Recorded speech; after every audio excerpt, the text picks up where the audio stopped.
I am Denzel, 69 years old, and a retired corporate forensic auditor. You spend 40 years tracking stolen money and hunting down corporate liars. You learn exactly how a thief operates.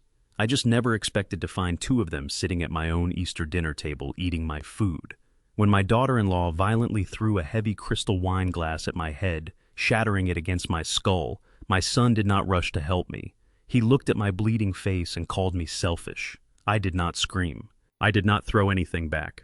I simply pressed a linen napkin to the bleeding gash, walked to my car, and sent my lawyer a text message that would systematically dismantle their entire lives.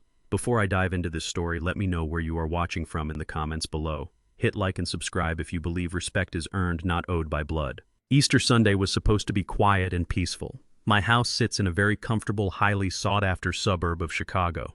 It is a sprawling 4-bedroom colonial home that my late wife Coretta and I paid off completely more than 10 years ago. Since she passed away from a sudden illness, the house has been far too big for one old man, but it holds my entire history.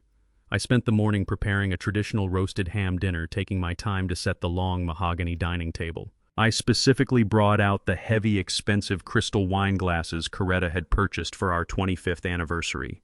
I liked keeping her traditions alive, believing it honored her memory. My son Devin arrived exactly 40 minutes late. He walked through the front door looking exhausted, his shoulders slumped in that familiar posture of passive defeat he always carried around his wife. Megan walked in ahead of him. She is a white woman with sharp features and an even sharper sense of aggressive entitlement. She did not bring a side dish or a bottle of wine. She did not greet me or offer to help me in the kitchen. She simply marched straight to the head of the table, poured herself a generous serving of my expensive red wine into Coretta's crystal glass, and immediately began complaining about the neighborhood traffic and the size of my driveway. I sat quietly carving the meat, observing them carefully. As a former forensic auditor, my entire career was built on sitting in boardrooms and observing discrepancies in human behavior. The discrepancy here was glaring. Devin was incredibly tense, picking at his cuticles and avoiding my gaze, while Megan was radiating a frantic, nervous energy. They were gearing up for a shakedown. I could feel the hostile takeover brewing before the first plate was even served. Halfway through the meal, Megan set her fork down loudly against the porcelain plate. The sharp clatter echoed in the large, quiet dining room. She leaned forward, resting her elbows heavily on the table, invading my personal space.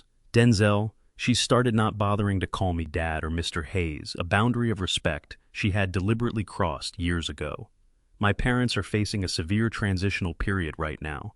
Their landlord is selling their condo building out from under them, and they are practically being forced out into the street. They need a place to stay immediately. I chewed my food slowly, swallowed, and wiped my mouth with a cloth napkin. I looked directly at Devin. He was staring intensely at his mashed potatoes, absolutely refusing to meet my eyes. I looked back at Megan. That sounds like a difficult financial situation for Gary and Diane, I said evenly, keeping my tone perfectly neutral. I am sure they will find a suitable apartment in the city soon enough. Megan let out a sharp, condescending laugh, tossing her hair back. A small apartment is not suitable for them at all. They have accumulated a massive amount of furniture over the years. She waved her hand around my dining room, gesturing broadly to the sprawling layout of my home. You have 4 completely empty bedrooms upstairs. This house is massive. It makes perfect financial sense for them to just move in here with you. You are an old man living completely alone. It is a complete waste of space. I placed my knife down softly on the table. The sheer audacity of her demand hung in the air like thick smoke. She was not asking for a temporary favor for her parents. She was issuing a directive regarding my property, treating me like a tenant in my own home. No, I said softly, but with absolute finality. This is my home. I value my privacy deeply, and I do not run a boarding house for relatives who fail to plan their finances. Your parents will have to figure out their own living arrangements. Megan's face turned a violent shade of crimson. Her eyes widened, completely unhinged by hearing the word no. She slammed her hands flat on the table, rattling the silverware and spilling drops of wine. You are being completely unreasonable, she yelled, her voice shrill and echoing off the high ceilings. You sit in this giant fortress all by yourself while my family is actively struggling to survive. You have more money and space than you could ever possibly need, and you refuse to help us. Devon finally looked up, but it was not to defend his father. Dad, come on, he muttered, his voice weak but laced with a sudden bitter resentment. She is right. You do not need all this space. You are being entirely selfish. Just let them take the upstairs master suite until they get back on their feet. It is not a big deal. I looked at the boy I had raised with everything I had, the boy I had put through university debt-free. He was enabling this hostile invasion of my sanctuary, choosing to appease his wife's rage rather than protect his father's peace. I am not being selfish, I stated, my voice dropping an octave, turning cold and firm. I am enforcing a boundary in my own house. The answer is absolutely not.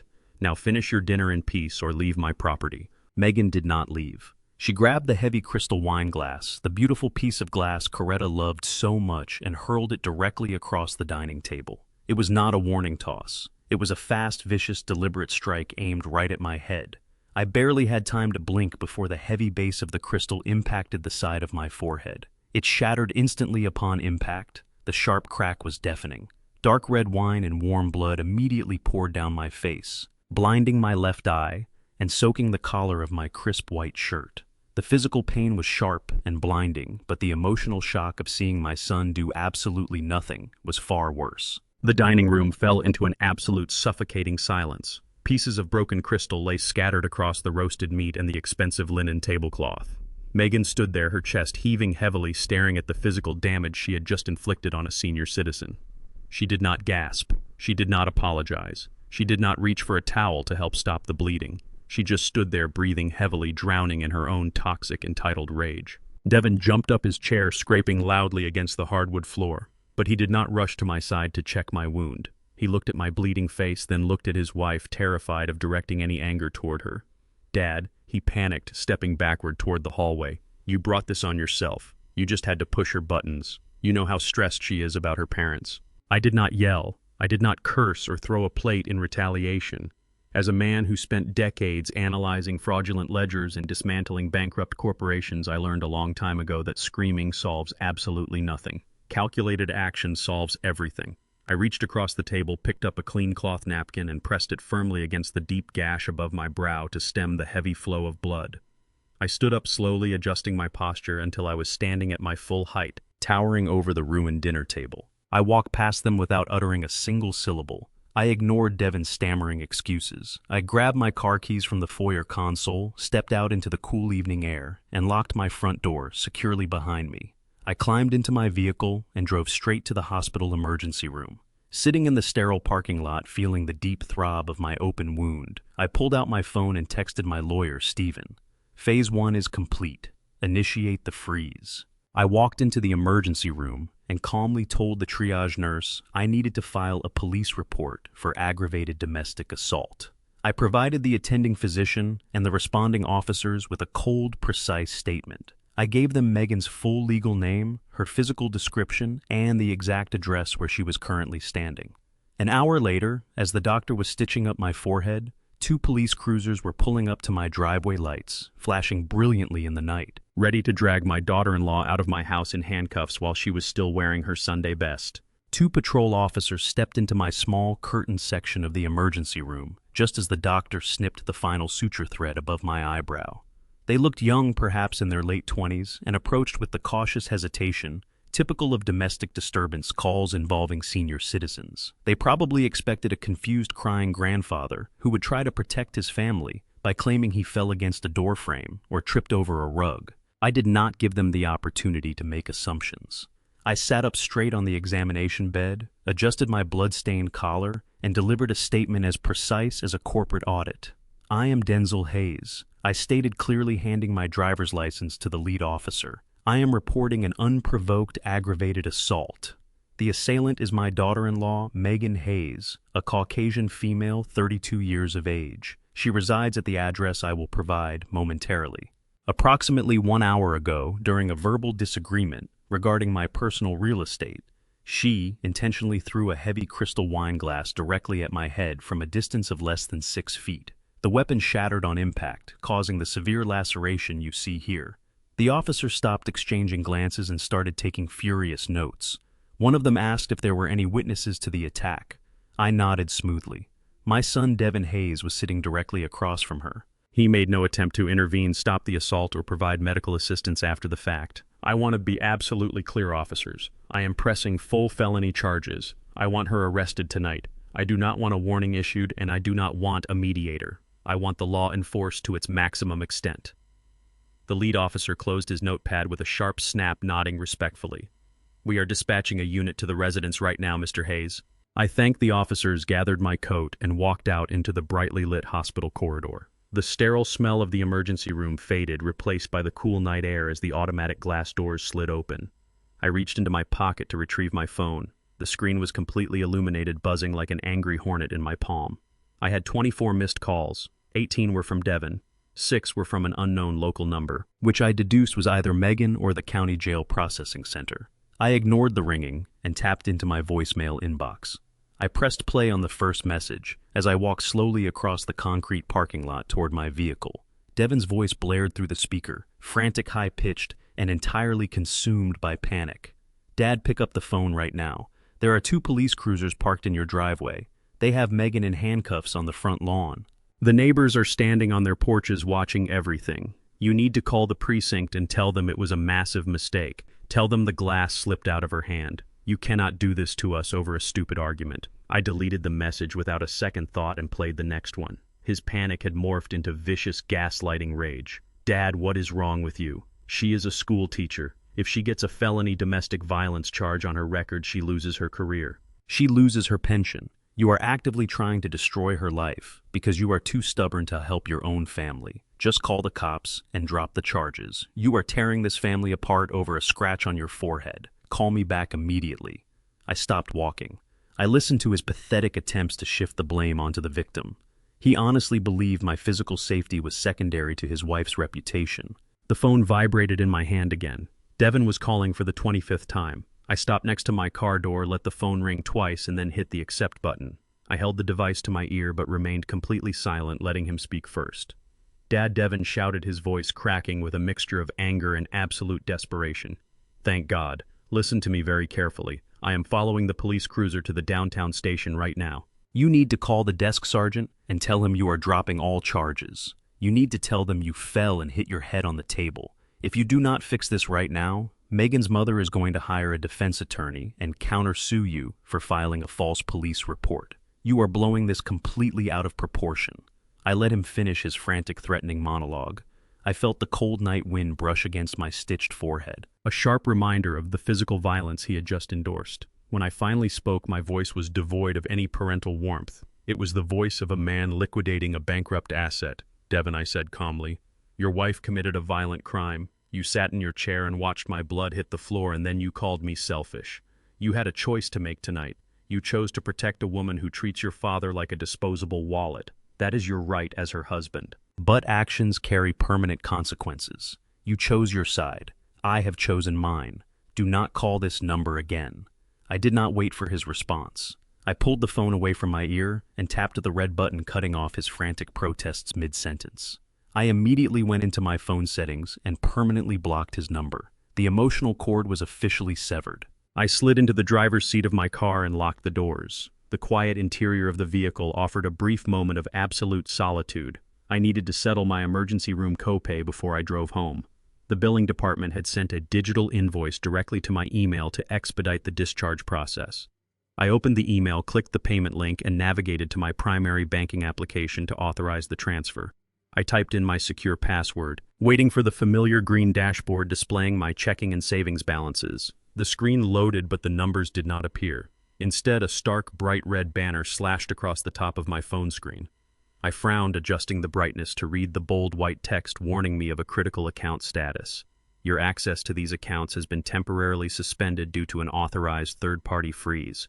Please contact our fraud and security department immediately." I stared at the glowing red warning. My primary checking account, which held my daily operational funds, was completely locked. My high-yield savings account, holding a significant portion of my liquid assets, was entirely inaccessible. A cold realization washed over me. Devon had not just been making frantic phone calls from his car. He had been making moves. He knew Megan's bail would require a massive cash deposit, and he knew her legal defense would cost tens of thousands of dollars. John had no savings of his own. His logistics startup was bleeding cash. He needed capital immediately, and he had just executed a desperate, highly illegal maneuver to hijack my financial lifelines. He thought he had outsmarted a man who spent 40 years dismantling corporate fraud. He was about to learn a very painful lesson. I sat in the dark, cold interior of my car, staring at the bright red banner slashing across my phone's screen.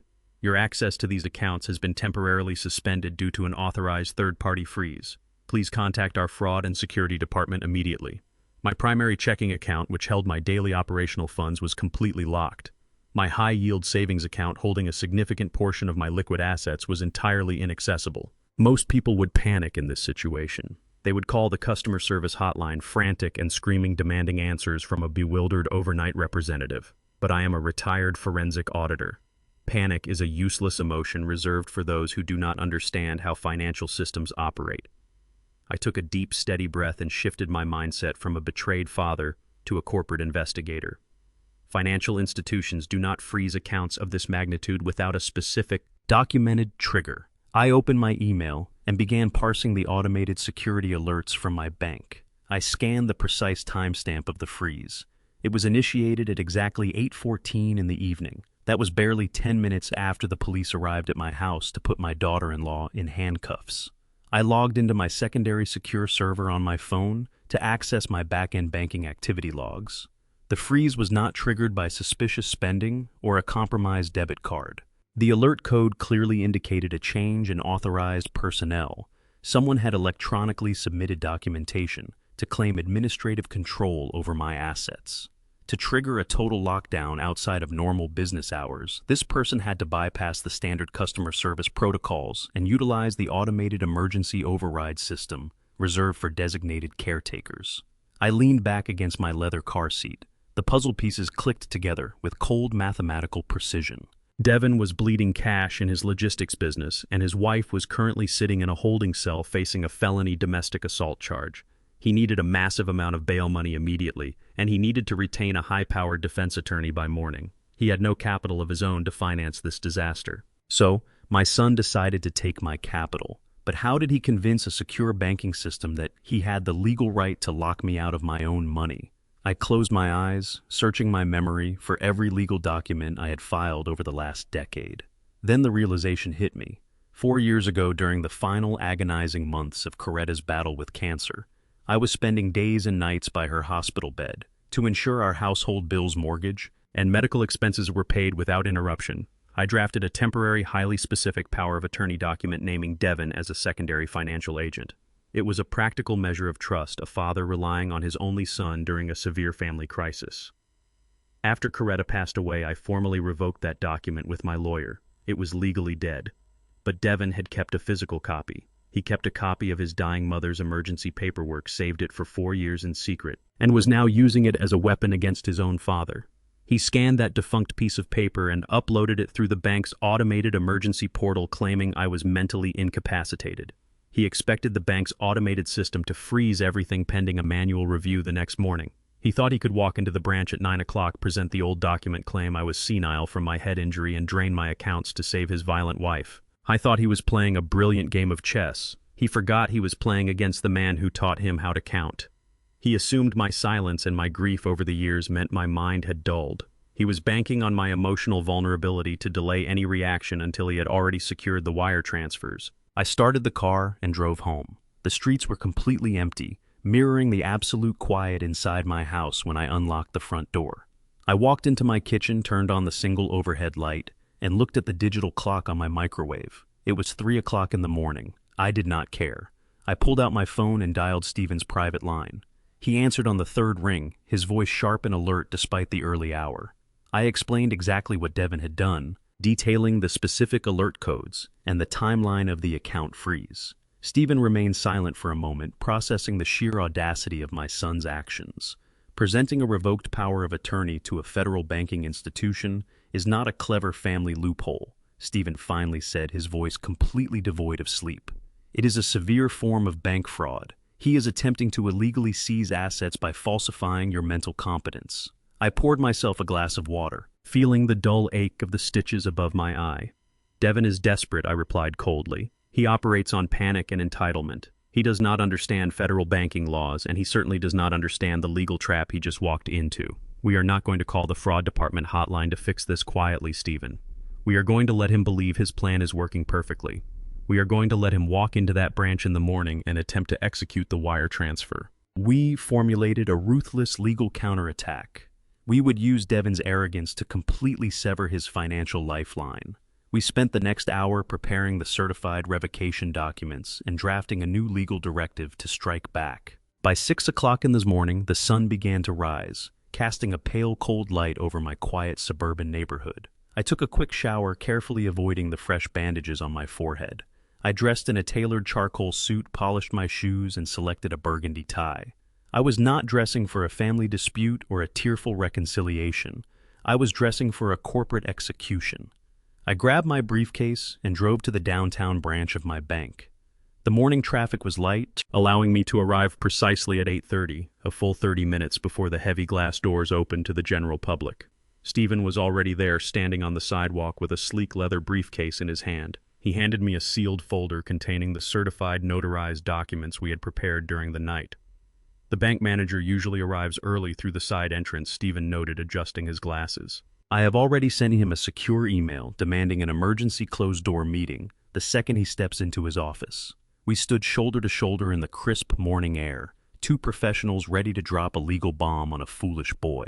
Exactly 10 minutes later, the branch manager's car pulled into the private parking lot. We walked toward the heavy glass doors of the bank, watching the manager unlock the entrance with a bewildered and highly concerned expression. We stepped inside the quiet, empty lobby before the security guard even turned on the main lights. Devin would be arriving soon, armed with a fake document and a head full of lies. He was about to walk into an ambush he would never forget.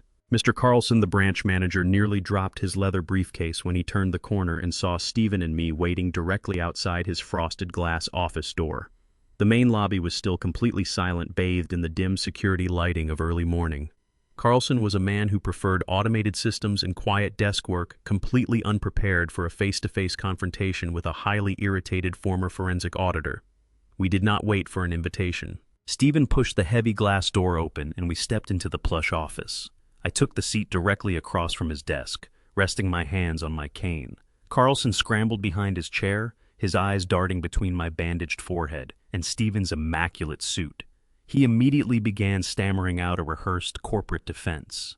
"Mr. Hayes, I understand you are upset about the automated freeze." Carlson began, his voice wavering. "But you must understand our position.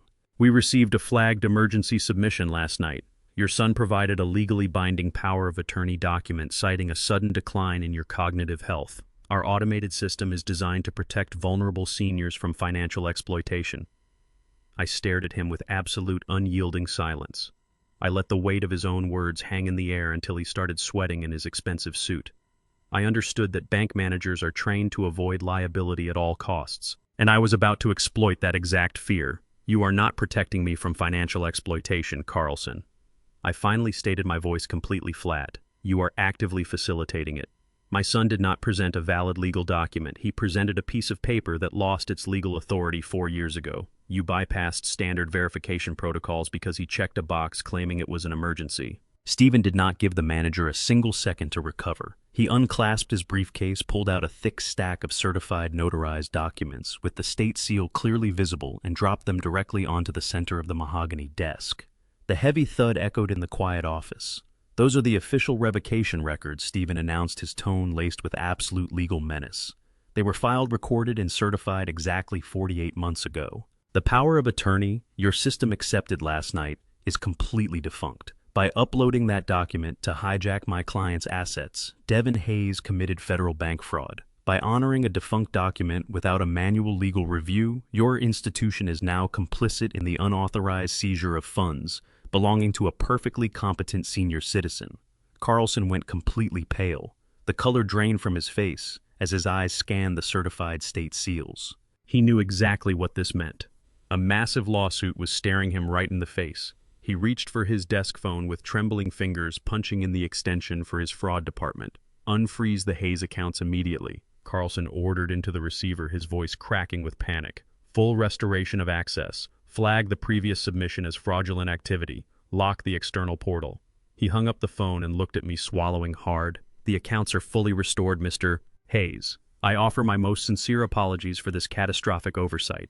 I did not smile. An apology does not repair a breached vault. The bank would be dealing with Stephen later. Right now I had a specific retaliatory strike to execute before I left this building. My daily operating funds were secure, but playing defense is a losing strategy in a financial war. I needed to cut off Devon's remaining supply lines. While Coretta was alive, she established a secondary trust fund intended to help Devon build his life. It paid out a generous monthly dividend that he heavily relied upon to mask his business failures. Coretta wanted him to have a safety net, but she never intended for it to fund his arrogance or protect an abusive spouse. As the primary trustee, I held absolute discretionary power over those disbursements. I looked at Carlson, who was still sweating profusely behind his desk. "Print the trust management forms for the Coretta Hayes Memorial Trust," I commanded. "I am enacting a complete administrative override." Carlson practically sprinted to his printer. He brought back the necessary forms, his hands shaking, as he placed a pen next to the paperwork. I did not hesitate. I checked the boxes to permanently suspend all future beneficiary dividends directed to Devon. I revoked his status as a secondary signatory. I legally walled off every single cent of his mother's money. I signed my name with firm, deliberate strokes, pressing the pen hard into the paper to ensure the carbon copy registered my absolute finality. "You will process this immediately," I instructed Carlson. "When Devon walks into this branch expecting to empty my checking account, you will inform him that not only is he locked out of my money, but his own dividend is completely terminated. If he causes a disturbance, you will call bank security and have him escorted off the premises." Carlson nodded vigorously, eager to appease the man holding a massive liability lawsuit over his head. The financial execution was complete. Stephen and I walked out of the bank just as the main doors were unlocked for the public. The morning sun was bright, cutting through the crisp city air. We stood on the pavement, the satisfaction of a perfectly executed audit settling over me. "We neutralized his only weapon," Stephen said, checking his watch. "He has no bail money for his wife and no operational cash for his business. He is completely boxed in." I thanked Stephen for his swift action, shook his hand, and walked to my car. The drive back to the suburbs was peaceful. For the first time since the crystal glass struck my head the night before, the dull, throbbing pain had subsided. I had established an impenetrable boundary. I had protected my assets and honored my late wife's legacy by preventing a thief from accessing her funds. I turned onto my quiet, tree-lined street, fully expecting to walk into a silent, empty house, where I could finally pour myself a fresh cup of coffee and rest. I pressed the button on my visor to open the garage door as I rounded the final corner. I slammed on the brakes. My car jerked to a sudden halt in the middle of the street. The driveway of my sprawling colonial home was not empty. A massive, heavy-duty commercial moving truck was parked squarely on my property, its engine idling loudly. The loading ramp was fully extended, resting directly on my manicured front walkway. Two figures were actively hauling large cardboard boxes out of the back of the truck and carrying them straight toward my front porch. I parked my car neatly alongside the curb, keeping my vehicle completely clear of the massive commercial moving truck that had commandeered my driveway. The truck's engine was idling loudly, vibrating against the quiet morning air of my suburban street. A heavy metal loading ramp extended directly from the rear of the truck, crushing the edge of my manicured front lawn and resting heavily on my brick walkway. I did not rush. I walked up the pathway with deliberate, measured steps, listening to the heavy thud of footsteps echoing from inside my own home. I stepped through the front door, which had been left wide open to the elements. The invasion was chaotic and entirely brazen. Bruce and Diane, Megan's parents, were physically hauling large taped cardboard boxes directly into my formal living room. They were wearing casual athletic clothing, sweating lightly as they tracked dirt and dry leaves across the Persian rug that Coretta had imported from Turkey a decade ago. They moved with the hurried, careless efficiency of scavengers. They clearly assumed I was either heavily medicated in a hospital bed or sitting in a police precinct filing paperwork regarding their daughter's violent assault. They did not expect the homeowner to walk through the front door, wearing a tailored charcoal suit. I stood silently in the center of the foyer, leaning slightly on my cane, observing the systematic violation of my sanctuary. Diane turned the corner from the kitchen, carrying a stack of my own dining chairs. She froze instantly. The color rapidly drained from her face, leaving her pale and breathless. She dropped the chairs. They clattered loudly against the hardwood floor. Bruce, who was wrestling a heavy television stand through the hallway, stopped dead in his tracks. His chest heaved as he locked eyes with me. The absolute silence that fell over the house was thick and suffocating. The initial shock on Bruce's face lasted exactly 3 seconds before his deeply ingrained arrogance took over. He dropped his end of the television stand, wiped his sweating brow with the back of his hand, and reached into the pocket of his track pants. He pulled out a shiny brass key attached to a familiar leather keychain. He held it up, waving it in the air with a smug, defiant smirk. Devin gave us the emergency spare key, Bruce announced, his voice booming through my hallway as if volume could establish authority. He told us to start moving our essential belongings in this morning. He said you would not be returning to this house. I remained completely still. I did not ask him to clarify his absurd statement. I let him dig his own grave. Diane quickly stepped forward, plastering a sickeningly sweet fabricated smile across her face. "William, you must understand," she said, her voice dripping with fake pity. "Devin informed us about the severe cognitive episodes you have been experiencing lately. He told us about the terrible accident with the wine glass last night. We know you are clearly suffering from advanced dementia. Devin is finalizing the paperwork to have you transferred to a secure, specialized care facility this afternoon. This arrangement is simply what is best for everyone involved. We are just getting a head start on the transition to help ease the financial burden on the family." I analyzed their posture, their breathing, their rehearsed dialogue. Devin had orchestrated a complete fantasy. He convinced his desperate in-laws that my home was theirs for the taking, using my fabricated mental decline as the perfect legal loophole. They truly believed that holding a spare key gave them dominion over a property I had owned outright for 20 years. They felt entirely justified in their trespassing. I did not argue with them. I did not defend my mental competence or yell at them to get off my property. Arguing with trespassers grants them the illusion that they have a right to negotiate. I operate on facts, not emotions. I took 2 slow, deliberate steps backward until I was standing directly on the threshold of the heavy oak front door. I grabbed the brass handle, swung the heavy door shut, and engaged the deadbolt with a loud, resounding click. I positioned myself squarely in front of the primary exit, completely blocking their path to the moving truck outside. I reached into my suit jacket, retrieved my cell phone, and calmly dialed 911. Bruce's smug expression faltered. "What do you think you are doing?" he demanded, taking a heavy step toward me. I raised my hand, signaling him to stop, and spoke clearly into the receiver. "Yes, I need officers dispatched to my residence immediately. A home invasion is currently in progress. 2 individuals have gained unauthorized access to my property and are actively attempting to move unapproved materials into my living room. They are refusing to leave the premises." Diane gasped loudly, her hands flying to her mouth. "William, hang up the phone right now," she shrieked. "We have a key. We have your son's permission to be here. This is a family matter." I continued speaking to the emergency dispatcher, providing Bruce and Diane's physical descriptions, their estimated ages, and the license plate number of the moving truck parked in my driveway.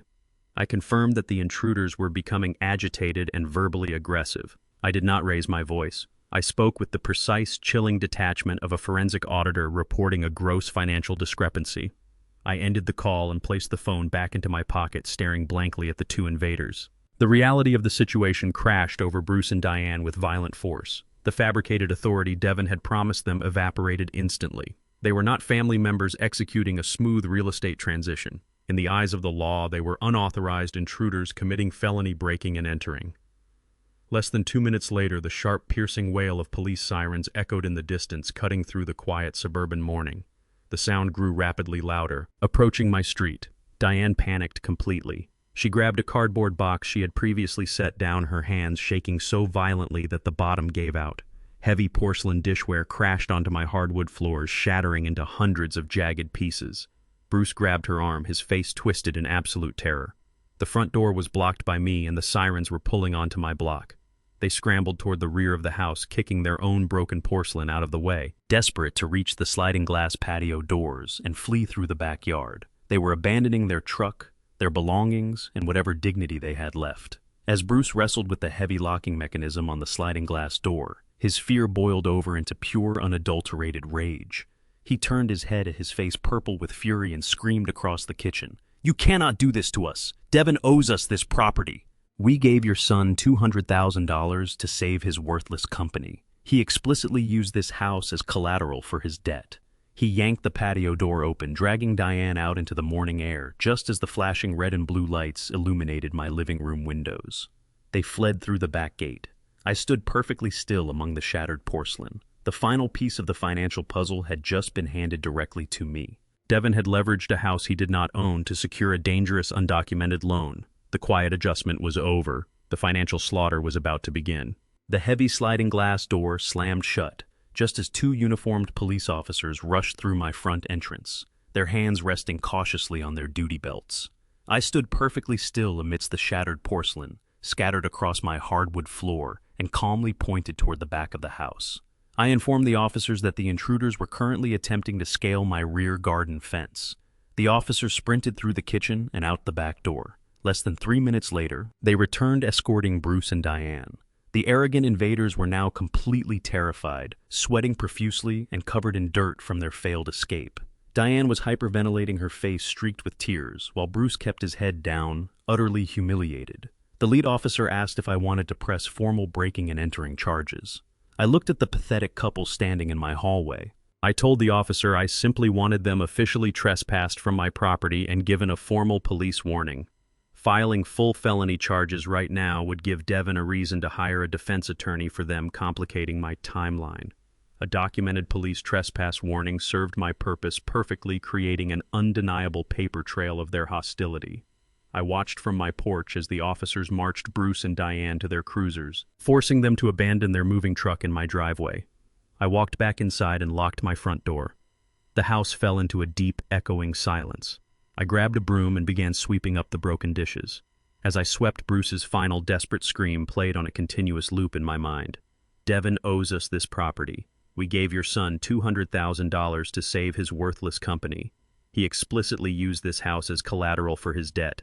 I stopped sweeping. I leaned on the broom handle, letting my analytical instincts take over. My son had crossed a line from simple entitlement into catastrophic financial fraud. The mathematical impossibility of Bruce's statement was glaring. Devin could not legally use my home as collateral for a private loan. I bought this property decades ago, and the deed was securely locked inside a holding trust established by my late wife. I possessed the only administrative key to that trust. There was absolutely no legitimate mechanism for Devin to encumber the estate. Therefore, he had to have fabricated the mechanism. I walked into my home office, picked up my desk phone, and dialed Stephen. My lawyer answered immediately, recognizing the severity of a weekend morning call. I relayed the exact words Bruce had screamed before fleeing the property. I explained the $200,000 loan and the supposed collateral agreement.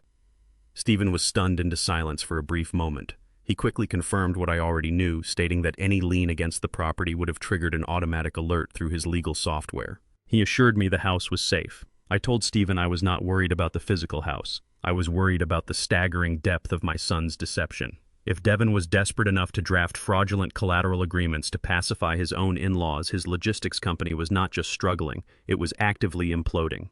I instructed Stephen to hire the most ruthless, aggressive private investigator in his network. I wanted a complete, unrestricted forensic dive into Devin's business operations. I demanded access to his corporate bank accounts, shell company transfers, vendor payment histories, and personal credit lines. I wanted every single financial transaction laid bare. Stephen promised the investigator would have a preliminary dossier compiled within 24 hours. I hung up the phone, feeling a cold, rigid focus settle over my mind. I was no longer dealing with a disrespectful child. I was dealing with a hostile corporate entity. The private investigator required 24 hours to breach Devin's financial walls. I utilized every single minute of that waiting period to prepare for an absolute war. I moved from my office to the formal dining room, pushing the Easter dinner centerpiece aside to make room for my work. I dragged 3 heavy metal filing cabinets from my study and began pulling physical records. I extracted the original incorporation papers for Devin's logistics business, the documents from the initial seed money I had gifted him years ago, my own holding company deeds, and the extensive trust documents Coretta had meticulously drafted before she passed. I spread them across the long mahogany table, organizing them by date, account number, and legal liability. I retrieved my highlighters, my reading glasses, and my legal pads. I was re-entering a psychological state I had not occupied since my days as a senior forensic auditor in downtown Chicago. For decades, I had tracked millions of dollars of embezzled corporate funds, dismantling corrupt executives who thought they could hide their theft behind complex spreadsheets. Dismantling my own son's financial facade would require the exact same clinical detachment.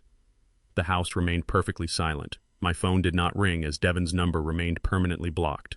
Megan was presumably still dealing with the fallout of her arrest, and her parents were nursing the humiliation of their police escort. I worked through the afternoon and deep into the night, constructing comparison spreadsheets and liability charts. I mapped out exactly what Devin's business was supposed to be earning versus the lifestyle he and Megan constantly paraded on social media. The math simply did not align. They were driving imported luxury vehicles and dining at high-end restaurants, while the logistics market was experiencing a severe downturn. They were bleeding cash, and I was quietly building the coffin for their fabricated empire. At exactly 7 o'clock the following evening, a sleek black sedan pulled up to my curb. A man in a nondescript gray suit stepped out carrying a thick, sealed manila folder. He did not introduce himself, and I did not ask for his name. I simply handed him an envelope containing his substantial cash retainer, took the folder, and locked my front door. I walked straight to my dining room war room, sat down at the head of the table, and broke the security seal on the dossier. The private investigator was incredibly thorough. He had bypassed Devon's standard public filings and dug directly into the raw banking data. I opened the first page of the financial summary. The reality of my son's failure was staggering. Devon's logistics business had not generated a single dollar of actual profit in over 2 years. The $200,000 he had conned out of Bruce and Diane had been swallowed instantly by massive operational debts, unpaid commercial warehouse leases, and Megan's exorbitant personal credit card bills. But the real horror was documented on the second page of the report. Devon had not stopped at draining his in-laws' retirement funds. He had gone straight to the shadow market. The banking traces revealed a series of wire transfers originating from offshore accounts and unregulated private lending firms. My son owed exactly $300,000 to off-the-books creditors. These were not traditional bank managers who file civil lawsuits when a loan defaults. These were dangerous, hostile lenders who employ aggressive collection tactics and do not care about court orders or legal boundaries. Devon was completely irreversibly bankrupt, and he was actively drowning in debt to violent people. I cleared the shattered porcelain from the kitchen and moved directly to the formal dining room. I did not sit down to mourn the son. I thought I knew. I took the thick manila folder delivered by the private investigator and emptied its contents across the long mahogany table. Hundreds of pages of bank statements, tax filings, and vendor receipts formed a paper mosaic of Devon's entire adult life. I walked into my home office and retrieved my old leather briefer. I pulled out a fresh legal pad, a steel ruler, and 3 different colored highlighters: yellow for verified expenses, pink for liabilities, and green for outright fraud.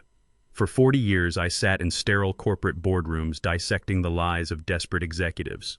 I knew how panic looked on a balance sheet. I knew how a failing man tried to hide his sinking ship behind walls of complex, meaningless data. I sat at the head of the table, adjusted my reading glasses, and entered a cold, calculating state of flow. The dull throbbing from the stitches above my left eye faded into the background. The emotional weight of my daughter-in-law throwing a crystal glass at my head evaporated. The image of Megan's parents trying to invade my home was compartmentalized and locked away securely. I was no longer a grieving widower or a disappointed father. I was the auditor, and the subject of my audit was a hostile entity bleeding cash. I started with the primary operating account for Devon's logistics company.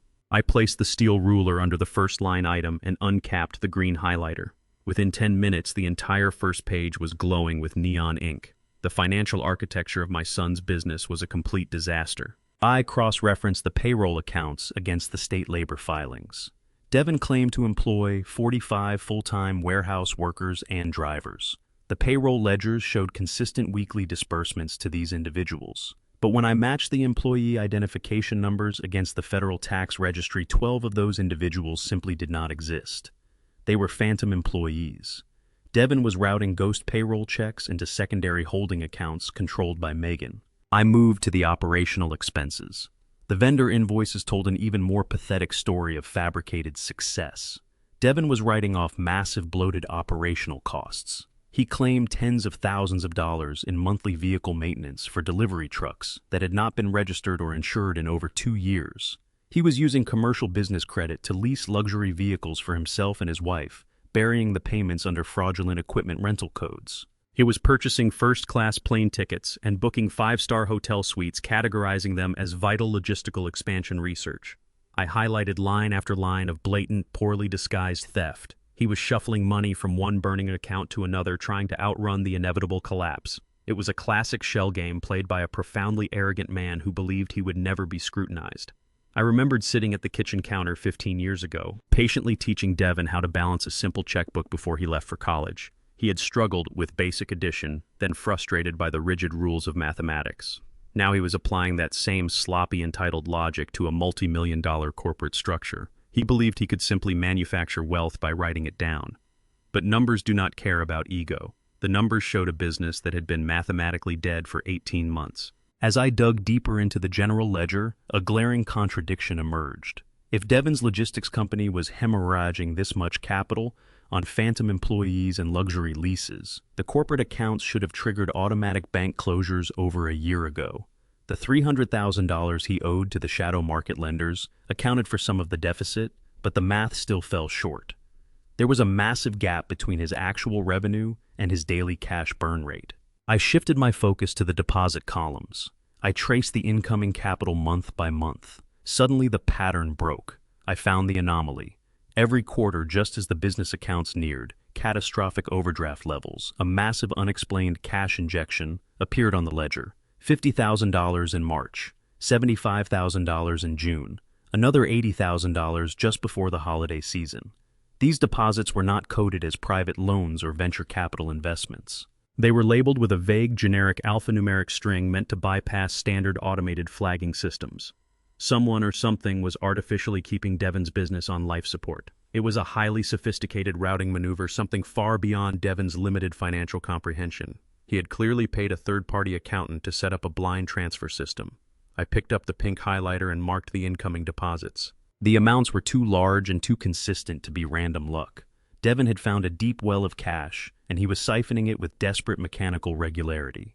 I pulled a fresh sheet of paper from my legal pad and wrote down the corresponding routing numbers attached to the anonymous deposits. I was going to follow the digital breadcrumbs directly to the source. I opened my encrypted laptop and accessed a secure financial tracking database I retained from my corporate auditing days. I entered the 14-digit routing sequence tied to the largest cash injection. The system processed the request cross-referencing federal banking registries and clearinghouse data. I watched the progress bar inch across the screen, calculating the exact path the money had taken. The funds had bounced through 2 regional holding banks to mask their origin, a textbook money laundering technique designed to confuse amateur investigators. But I was not an amateur. I stripped away the dummy layers and isolated the originating account. The screen refreshed, displaying the registered name of the source institution. I froze. The breath completely left my lungs. The green highlighter slipped from my fingers and rolled across the mahogany table. The screen did not display a predatory lending firm or a wealthy, misguided investor. The registered source account was a federal 501c3 charitable organization. It was the Coretta Hayes Memorial Scholarship Fund. Following my wife's death, I established that charity using a significant portion of our life savings to provide full academic scholarships for underprivileged children in our community. I made Devon a secondary signatory on the board of directors as a gesture of family unity. He had forged my administrative authorization. My son was actively embezzling hundreds of thousands of dollars from a charity bearing his dead mother's name to fund his failing business and his wife's violent entitlement. The betrayal was absolute, final, and unforgivable. I sat in the silent dining room staring at the glowing screen of my laptop. The name of the charitable organization burned into my vision: the Coretta Hayes Memorial Scholarship Fund. My wife had spent her entire life lifting up underprivileged children in our community. When she passed away, I funded that charity with a significant portion of our life savings to ensure her legacy of kindness outlived us both. I had placed Devon on the board of directors as a gesture of profound trust, hoping it would instill in him the same values his mother held so deeply. Instead, he used his position to cannibalize her memory. I felt a physical shift happen inside my chest. The last lingering thread of my paternal instinct snapped completely. Any hesitation, any small hope that my son was just a foolish man making poor business decisions completely evaporated. He was not misguided. He was a predator. He was actively stealing futures from children who needed that money for their education, all to pay for luxury car leases and to pacify a violently entitled wife. I closed my encrypted laptop with a sharp, decisive click. The time for familial correction was over. I was no longer dealing with a rebellious child. I was dealing with a criminal who had desecrated my wife's grave for cash. I gathered my forensic ledgers, the private investigator's dossier, and my colored highlighters.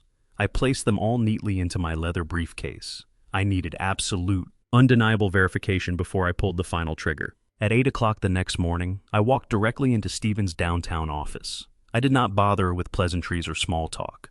I placed my briefcase on his heavy oak desk, opened it, and pulled out the detailed tracking sheets I had constructed overnight. I handed Stephen the bank routing numbers and the deposit logs cross-referenced with Devon's corporate accounts. Stephen adjusted his glasses, his professional demeanor tightening as he scanned the highlighted rows of data. I told him to pull the original banking charter for the scholarship fund. As my legal counsel and the co-administrator of the trust, Stephen had direct access to the charity's internal authorization logs. He logged into the secure federal portal on his desktop computer. We spent the next 2 hours meticulously matching the dates of Devon's business deposits with the withdrawal records from the charity. The correlation was exact down to the very last cent. But moving funds of that magnitude required 2 authorized signatures. I was the primary signatory, and I had never authorized a single transfer. Stephen pulled up the digital withdrawal slips from the bank's archival system. They're printed clearly at the bottom of each fraudulent transfer request was my signature. It was a highly sophisticated forgery, but to the trained eye of a forensic auditor, the hesitation in the ink strokes was blatantly obvious. Devon had traced my signature from old tax returns to bypass the security protocols. He had systematically drained over $300,000 from a federally protected nonprofit organization. He did it month after month, covering his tracks by listing the massive withdrawals as operational grants to a dummy corporation he had registered under a fake name. Stephen leaned back in his leather chair, removing his glasses. He looked at me with a stark, grave expression. "Denzel," he said, his voice dropping to a serious whisper, "we need to be absolutely clear about the precipice we are standing on right now. Embezzling from a registered 501c3 organization is not a civil dispute. Forging a signature to authorize fraudulent bank transfers crosses state lines, making it wire fraud. If we hand this documentation over to the authorities, we are entirely removing this from the jurisdiction of local police. This will be a federal case. The Internal Revenue Service and the Federal Bureau of Investigation do not negotiate plea deals based on family sentiment. If we report this, Devon is looking at guaranteed mandatory federal prison time. He will lose everything, and he will be incarcerated for years." Stephen searched my face, looking for any sign of hesitation, any flicker of a father wanting to protect his son from total destruction. I did not blink. I looked at the forged signatures on the desk. He stole from his mother. I stated, my voice devoid of any warmth or mercy. He made his choices. Now he will face his consequences. Prepare the comprehensive dossier for the federal authorities immediately. Compile every piece of evidence, every routing number, and every forged signature. I want the report flawless. Stephen nodded slowly, recognizing the absolute finality in my command. "I will begin drafting the whistleblower submission right now," he confirmed. I stood up to leave Stephen's office, satisfied that the ultimate trap was officially in motion. Just as I reached for the brass handle of the door, my cell phone vibrated violently in my suit pocket. It was not a text message. It was a barrage of rapid consecutive notifications flooding my screen. I pulled the device out and frowned at the sudden influx of activity. Several of my neighbors, members of my local community board, and even my barber had sent me frantic messages containing the exact same internet link. I clicked on the topmost message, which opened a popular social media application. The video loaded instantly. It was Megan. She was sitting in what looked like her parents' living room, looking disheveled and purposely fragile. She was no longer wearing the Sunday best she had on when she threw a crystal glass at my head. She was dressed in a plain, oversized sweater, clutching a tissue. Her face was bare of makeup, and she was sobbing uncontrollably into the camera lens. I turned the volume up. Megan looked directly into the lens and delivered a flawless, Oscar-worthy performance. She claimed I was a violent, controlling patriarch who had suffered a psychotic break. She wept as she told thousands of viewers that I had brutally attacked her in my own home, forcing her to defend herself, and then used my wealth and connections to have her falsely arrested. The video already had tens of thousands of views. The comment section was a rapid stream of pure venom, full of strangers calling for my head, painting me as a wealthy monster who abused his innocent daughter-in-law. She had been released on bail and immediately launched a digital war. I sat in Stephen's office and watched the video play on my phone screen. Megan had weaponized her tears with terrifying efficiency. She sat in her parents' living room, wearing an oversized sweater that swallowed her frame, making her look incredibly small and fragile. She looked directly into the camera lens and delivered a masterful lie. She claimed I was a controlling and violent patriarch who had suffered a severe psychotic break during Easter dinner. She wept as she told thousands of viewers that I threw a plate at her head, forcing her to grab a wine glass in pure self-defense to stop me from striking her again.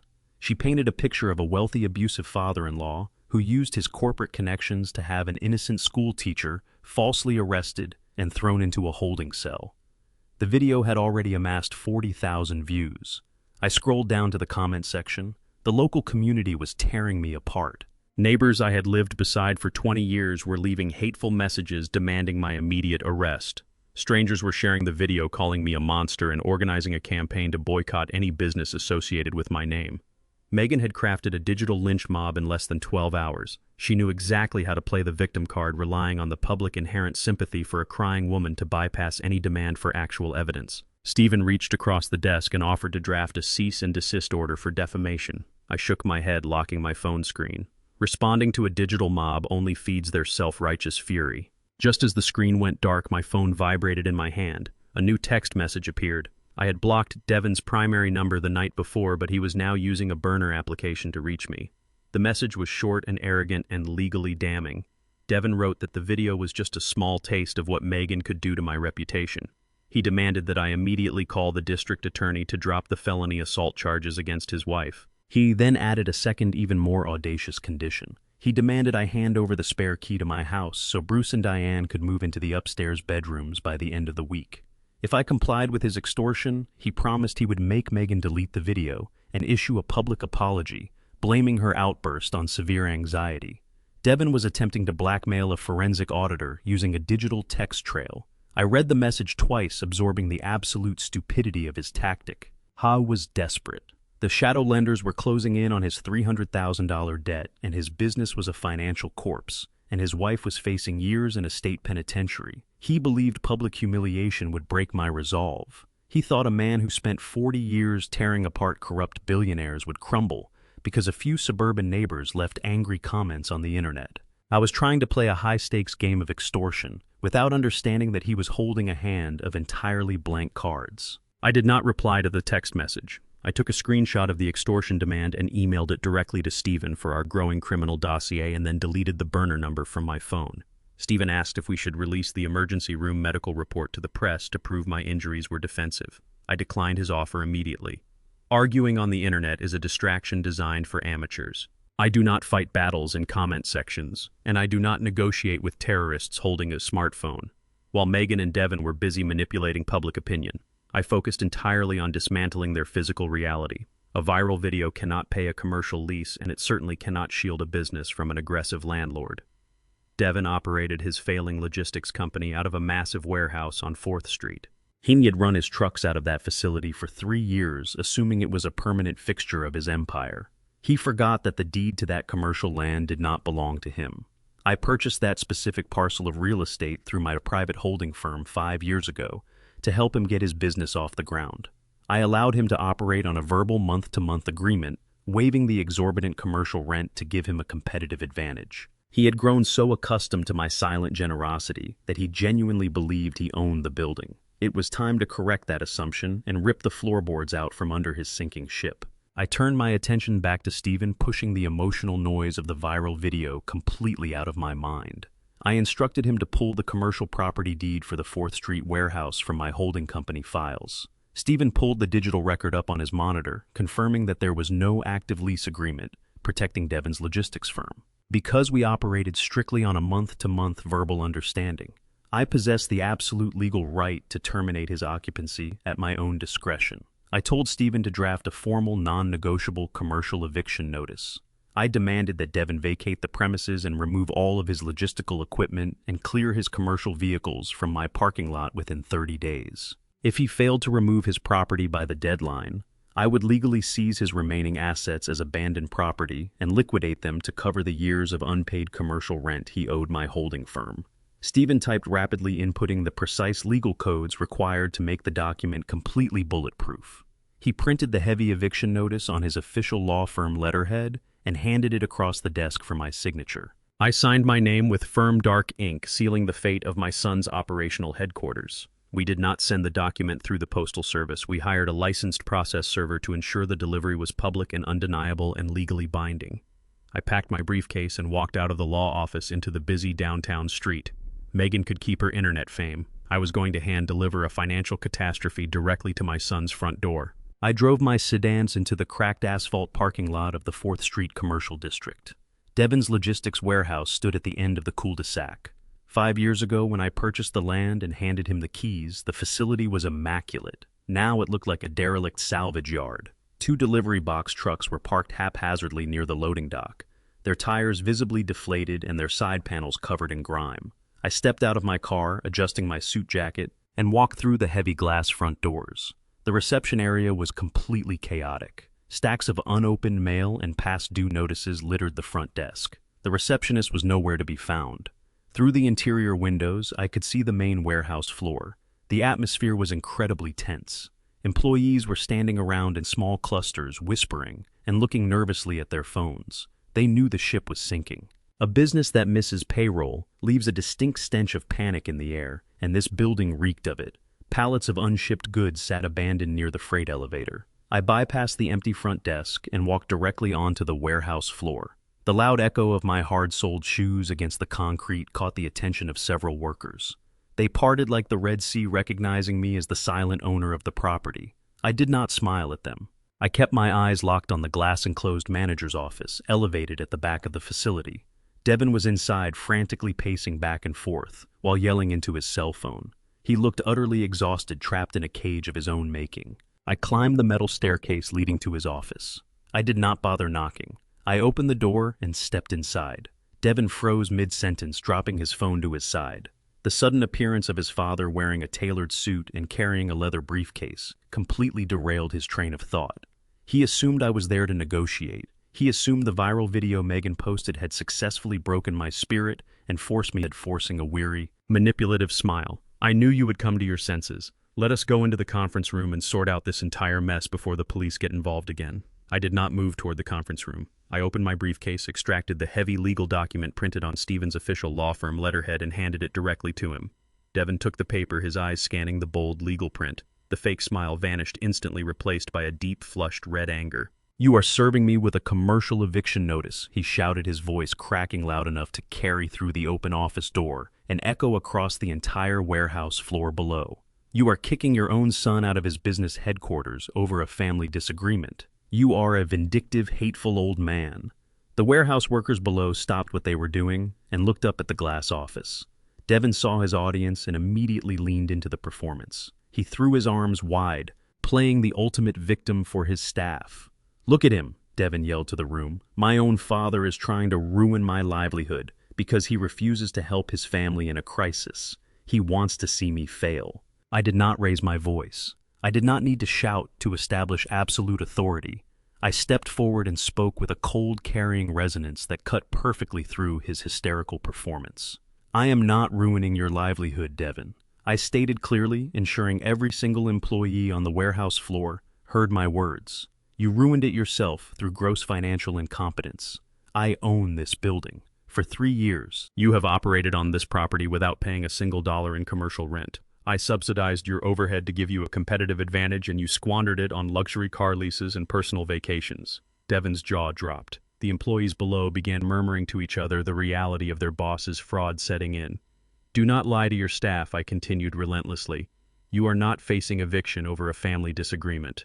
You are facing eviction because you are completely bankrupt. You have missed your payroll obligations. You have failed to maintain your commercial fleet insurance. You are drowning in massive debt because you do not know how to run a business. This property will be cleared within 30 days. If you fail to remove your equipment and vacate the premises by the deadline outlined in that document, I will legally seize every remaining asset inside this warehouse and liquidate it to cover the back rent you owe my holding company." I stripped away his facade of the successful chief executive officer in less than 2 minutes. The men and women working for him stared up at the office with sheer disgust. They realized their paychecks were never coming.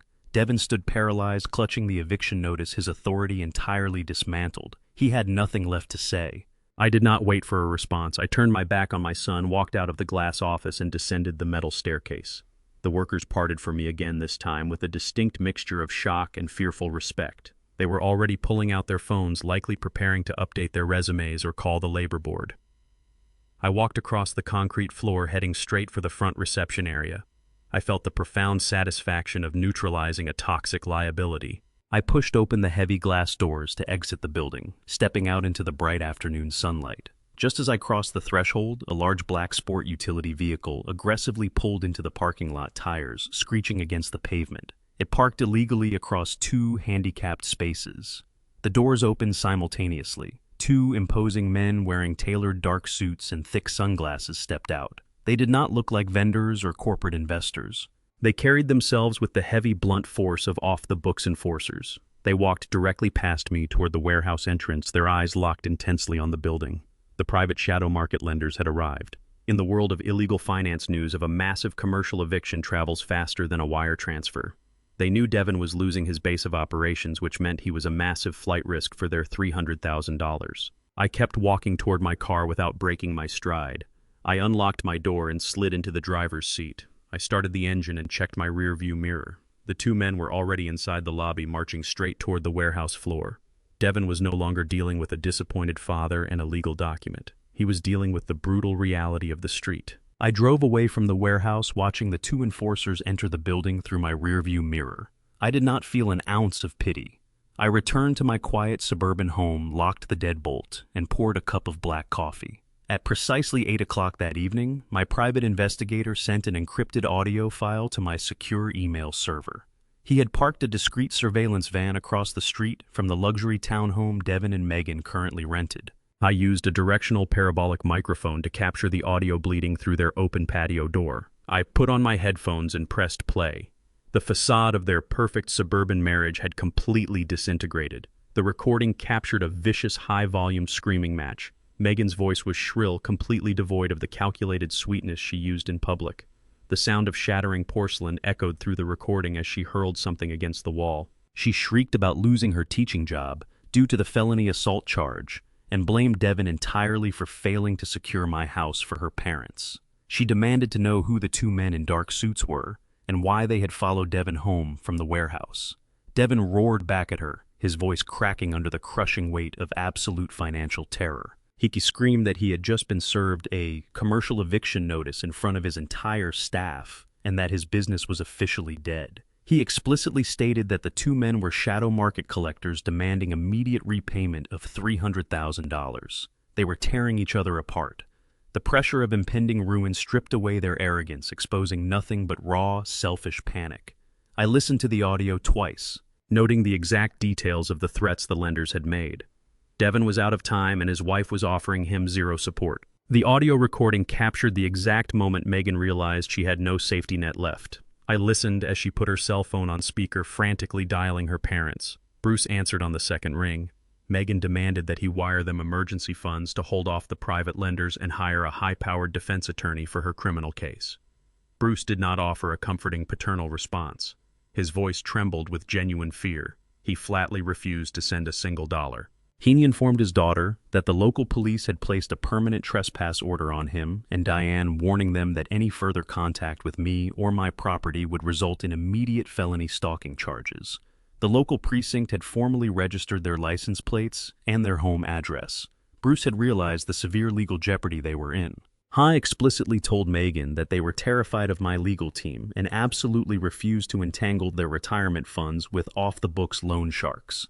Diane grabbed the phone and yelled that Devin was a complete failure who had lied to them about owning my estate. She told Megan they were changing their phone numbers and moving to a temporary rental out of state until the criminal investigations blew over. The line went dead. The click of the disconnected call echoed loudly through the parabolic recording. Megan dropped her phone. The realization hit her with brutal force. Her parents had completely abandoned her to save themselves. They cut off the very daughter they had encouraged to assault me just days prior. Devin laughed bitterly in the background, mocking his wife for being discarded by her own flesh and blood. The alliance of thieves was officially broken. They had isolated themselves from everyone, and the predators were actively circling their front door. The audio file concluded with Devin pacing frantically across their hardwood floor. His heavy footsteps matched the erratic rhythm of a trapped animal. He began muttering to himself, calculating his remaining survival window. The two enforcers at the warehouse had not come to negotiate a payment plan. They delivered a final non-negotiable ultimatum. Devin stated out loud that he had exactly 72 hours to produce $300,000 in clean, untraceable cash. If he failed to deliver the funds by Friday afternoon, the lenders promised to seize his personal vehicles, empty his rented townhome, and inflict severe physical consequences. They promised to break his hands and liquidate his wife's jewelry. He was completely backed into a corner. He could no longer siphon funds from the Coretta Hayes Memorial Scholarship Fund because pulling a massive lump sum of that size would instantly trigger an automated federal banking audit, exposing his embezzlement before he could pay the lenders. His commercial credit was ruined. His personal bank accounts were overdrawn. His logistics business was functionally dead and facing imminent asset liquidation from my commercial eviction. Devin had exhausted every single legitimate and illegitimate avenue of funding available to him. He was a desperate man staring directly into the barrel of complete destruction. I removed my headphones and placed them neatly on my desk. I knew precisely how men like Devin operate when they reach the end of the line. They do not accept defeat gracefully. They attempt one final catastrophic gamble. I kept my phone nearby, knowing the private investigator was still monitoring Devin's digital footprint. I waited in the silence of my home for my son to make his fatal mistake. My phone vibrated against the mahogany desk the following morning, at precisely 9 o'clock. It was a direct call from the private investigator. He did not waste time with pleasantries. He informed me that Devin had spent the entire night utilizing a secure encrypted browser to access high-level commercial lending platforms. The investigator had intercepted a confirmation email sent to Devin's private inbox. Devin had successfully secured an emergency, in-person meeting with the senior loan officer at a major commercial bank downtown. The appointment was scheduled for Thursday morning, giving him just enough time to beat the shadow lender's deadline. I asked the investigator what type of loan my son was pursuing. The investigator read the intercepted application data aloud. Devin was not applying for a standard business loan or a personal line of credit. He had initiated a fast-track collateralized equity withdrawal. He requested exactly $500,000. To secure a loan of that magnitude with a ruined credit score, Devin had to provide an asset of immense unencumbered value. The investigator confirmed the exact address listed on the loan application under the collateral section. It was my address. Devin had officially listed my sprawling suburban estate as his personal asset. He would need a forged property deed to even sit at that desk. I intended to walk into a federal banking institution and leverage the home I built with my late wife to pay off violent criminals. He was preparing to commit massive, undeniable bank fraud. I thanked the investigator and terminated the call. I immediately dialed Stephen's direct line. The board was set. The final trap was ready for spring. I sat in my home office the following morning with a fresh cup of black coffee resting on my mahogany desk. The quiet of the house was absolute. I was not pacing or wringing my hands. I was waiting for the inevitable notification. At precisely 10:15, my cell phone vibrated with a sharp, distinct chime. It was not a text message from a frantic relative or a call from a desperate son. It was an automated digital alert from the County Clerk Records Division. When Stephen and I first counterattacked Devin at the bank weeks ago, I instructed my lawyer to place a high-security monitoring tag on every single piece of real estate I owned. I knew Devin would eventually run out of liquid cash and turn his predatory gaze toward my physical assets. I picked up the phone and opened the secure application. The screen displayed a red notification banner indicating a pending structural change to the deed of my primary suburban residence. Someone had just submitted an expedited electronic transfer request to the county registrar. I tapped the screen to view the raw data. The submission was incredibly bold, designed to slip through the cracks of a busy municipal office before anyone could verify the details. Devin was not just trying to take out a secondary mortgage behind my back. He was attempting to legally strip my name off the property entirely. Han had uploaded a digital package claiming I was transferring ownership of the estate directly to his holding company as an early inheritance gift. I downloaded the attached PDF file and opened the scanned documents on my desktop monitor. Devin had gone to tremendous lengths to make the paperwork look legitimate. He used an outdated template from my previous law firm, hoping the familiar letterhead would legitimize the transaction. I scrolled to the final page of the digital packet. There, resting on the bottom line next to a fake notary stamp, was my signature. I leaned closer to the monitor, analyzing the ink strokes with the cold precision of a forensic auditor. It was a decent forgery to the untrained eye, but it was fundamentally flawed.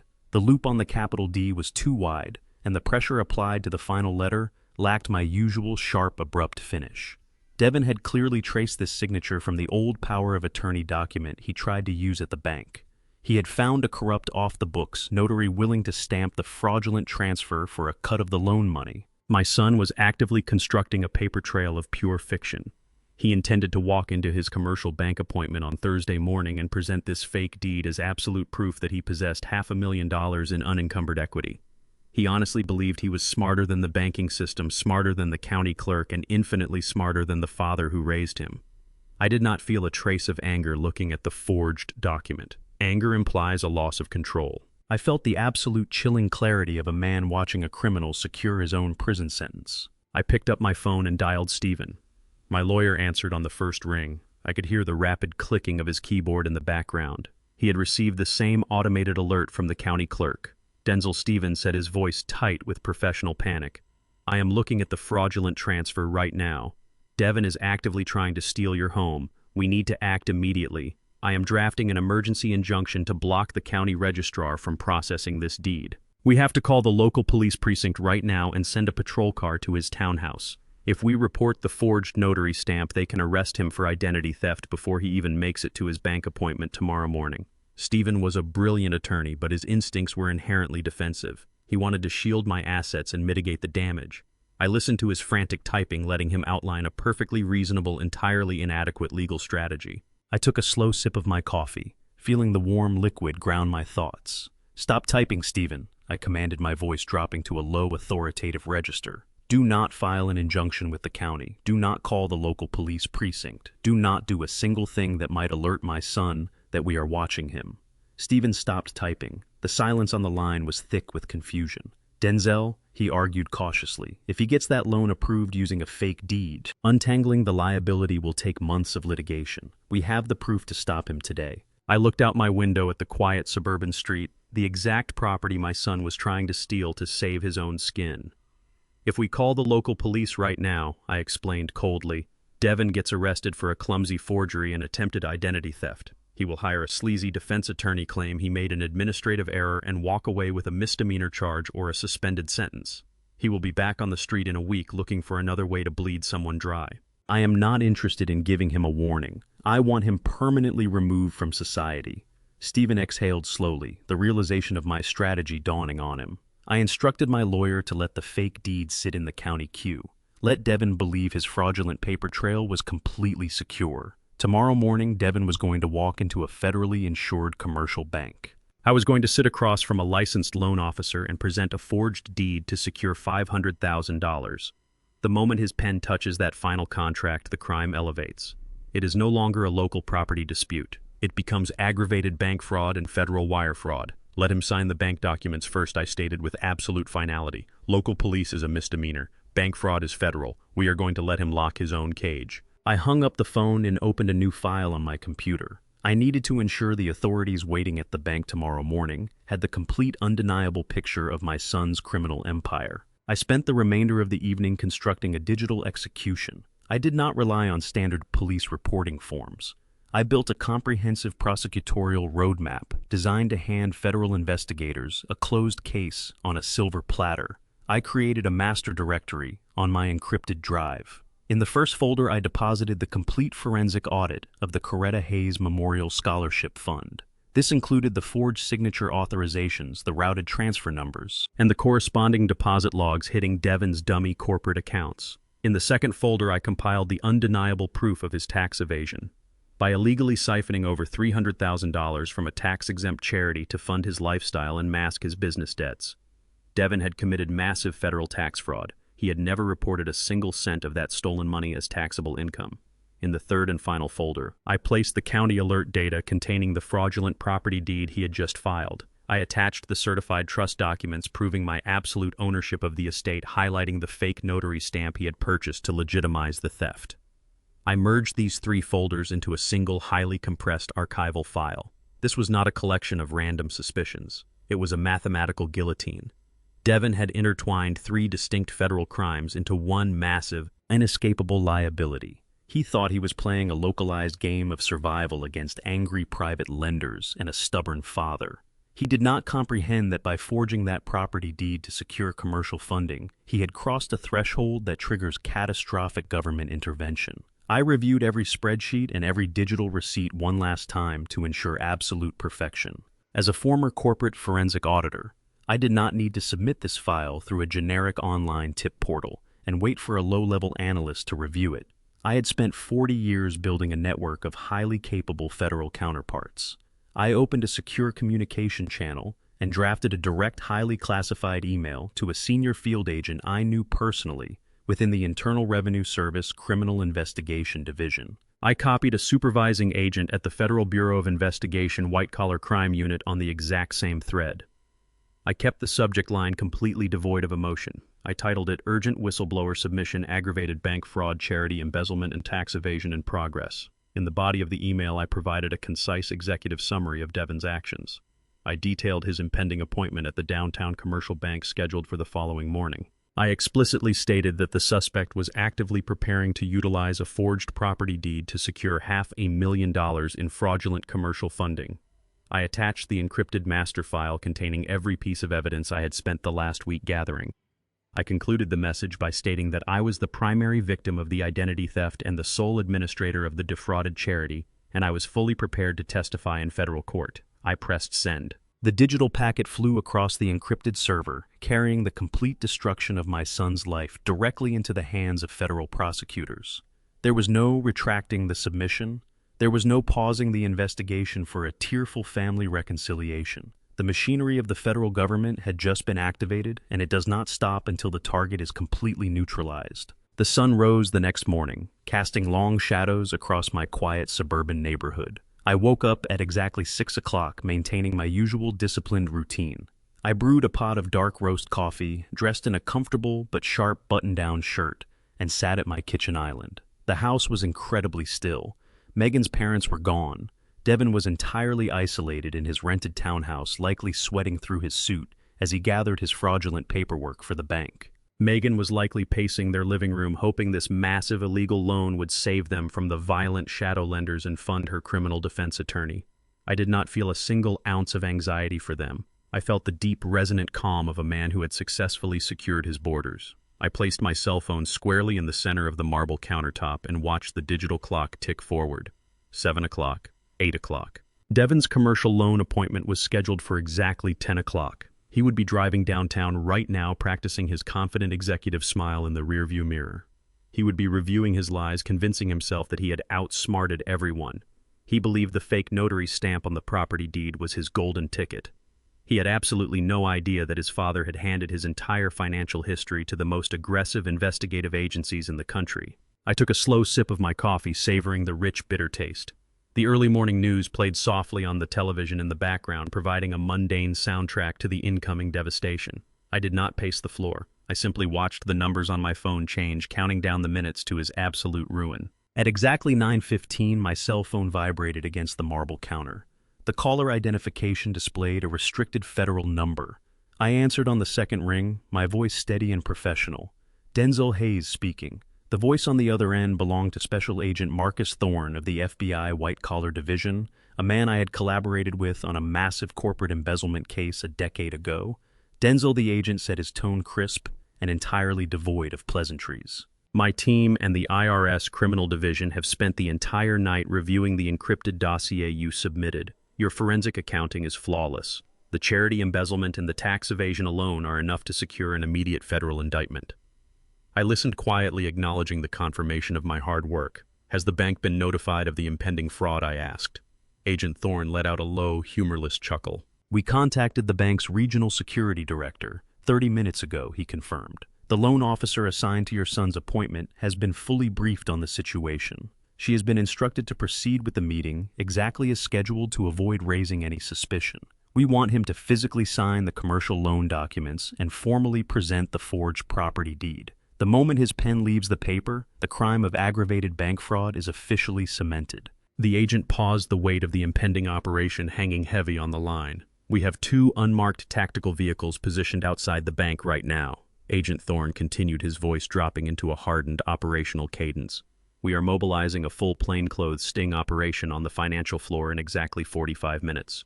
Your son is walking directly into a federal trap, and we are not letting him walk out. Devon sat in the plush leather chair of the downtown commercial bank, completely oblivious to the crosshairs, resting squarely on his chest.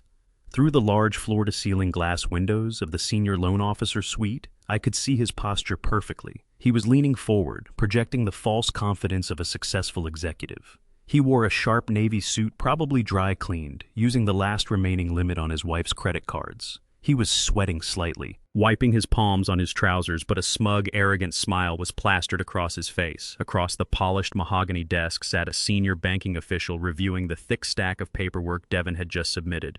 Included in that stack was the fraudulent property deed bearing my forged signature alongside fabricated revenue projections for a logistics company that was functionally dead. Devon honestly believed his amateur forgery had bypassed the rigid security protocols of a federally insured institution. He thought he was minutes away from securing $500,000 in unencumbered equity. He planned to use that money to pay off the violent shadow market lenders who were actively hunting him, cover his wife's mounting criminal defense fees, and walk away clean. He lifted a silver pen provided by the loan officer, ready to finalize the transaction. He was savoring his perceived victory, completely unaware that the loan officer was intentionally stalling him. She was reviewing the pages slowly, asking mundane questions, playing her part flawlessly, as instructed by federal authorities. Devon was not finalizing a loan. He was signing a confession. I observed this entire scene unfolding from a small, quiet coffee shop directly across the busy downtown street. I sat at a high-top table by the front window, nursing a cup of dark roast coffee. I did not feel an ounce of anxiety or paternal regret. My heart rate was perfectly steady. For 40 years, I sat in sterile corporate offices, watching white-collar criminals realize their empires were built on quicksand. Now, I was watching my own son experience that exact same catastrophic realization. I took a slow sip from my mug, letting the bitter warmth ground me in the present moment. The morning commuter traffic moved steadily outside, completely indifferent to the financial execution about to take place inside the bank. A waitress wiped down a nearby table, smiling politely at me. I returned the gesture with a calm nod. I was not a father mourning the loss of his family. I was the architect of a flawless audit, simply waiting for the final numbers to balance. I checked my gold wristwatch. It was exactly 10:14 in the morning. Agent Thorne told me the tactical team would initiate the breach precisely 15 minutes into the appointment, ensuring Devon had physically signed the primary fraud declarations. The timing was meticulous. I kept my eyes locked on the heavy revolving glass doors of the bank lobby.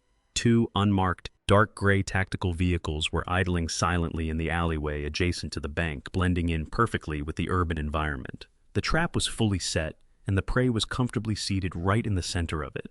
At exactly 10:15, the doors of the unmarked vehicles swung open simultaneously. 6 federal agents wearing dark tactical windbreakers with bright yellow lettering across the back moved swiftly and silently across the pavement. They did not draw weapons, but their aggressive, coordinated momentum commanded absolute authority. They pushed through the revolving glass doors of the bank lobby, bypassing the security guards who had already been briefed to stand down. Through the window, I watched the agents swarm the financial floor. They marched directly toward the glass-enclosed office where Devon was sitting.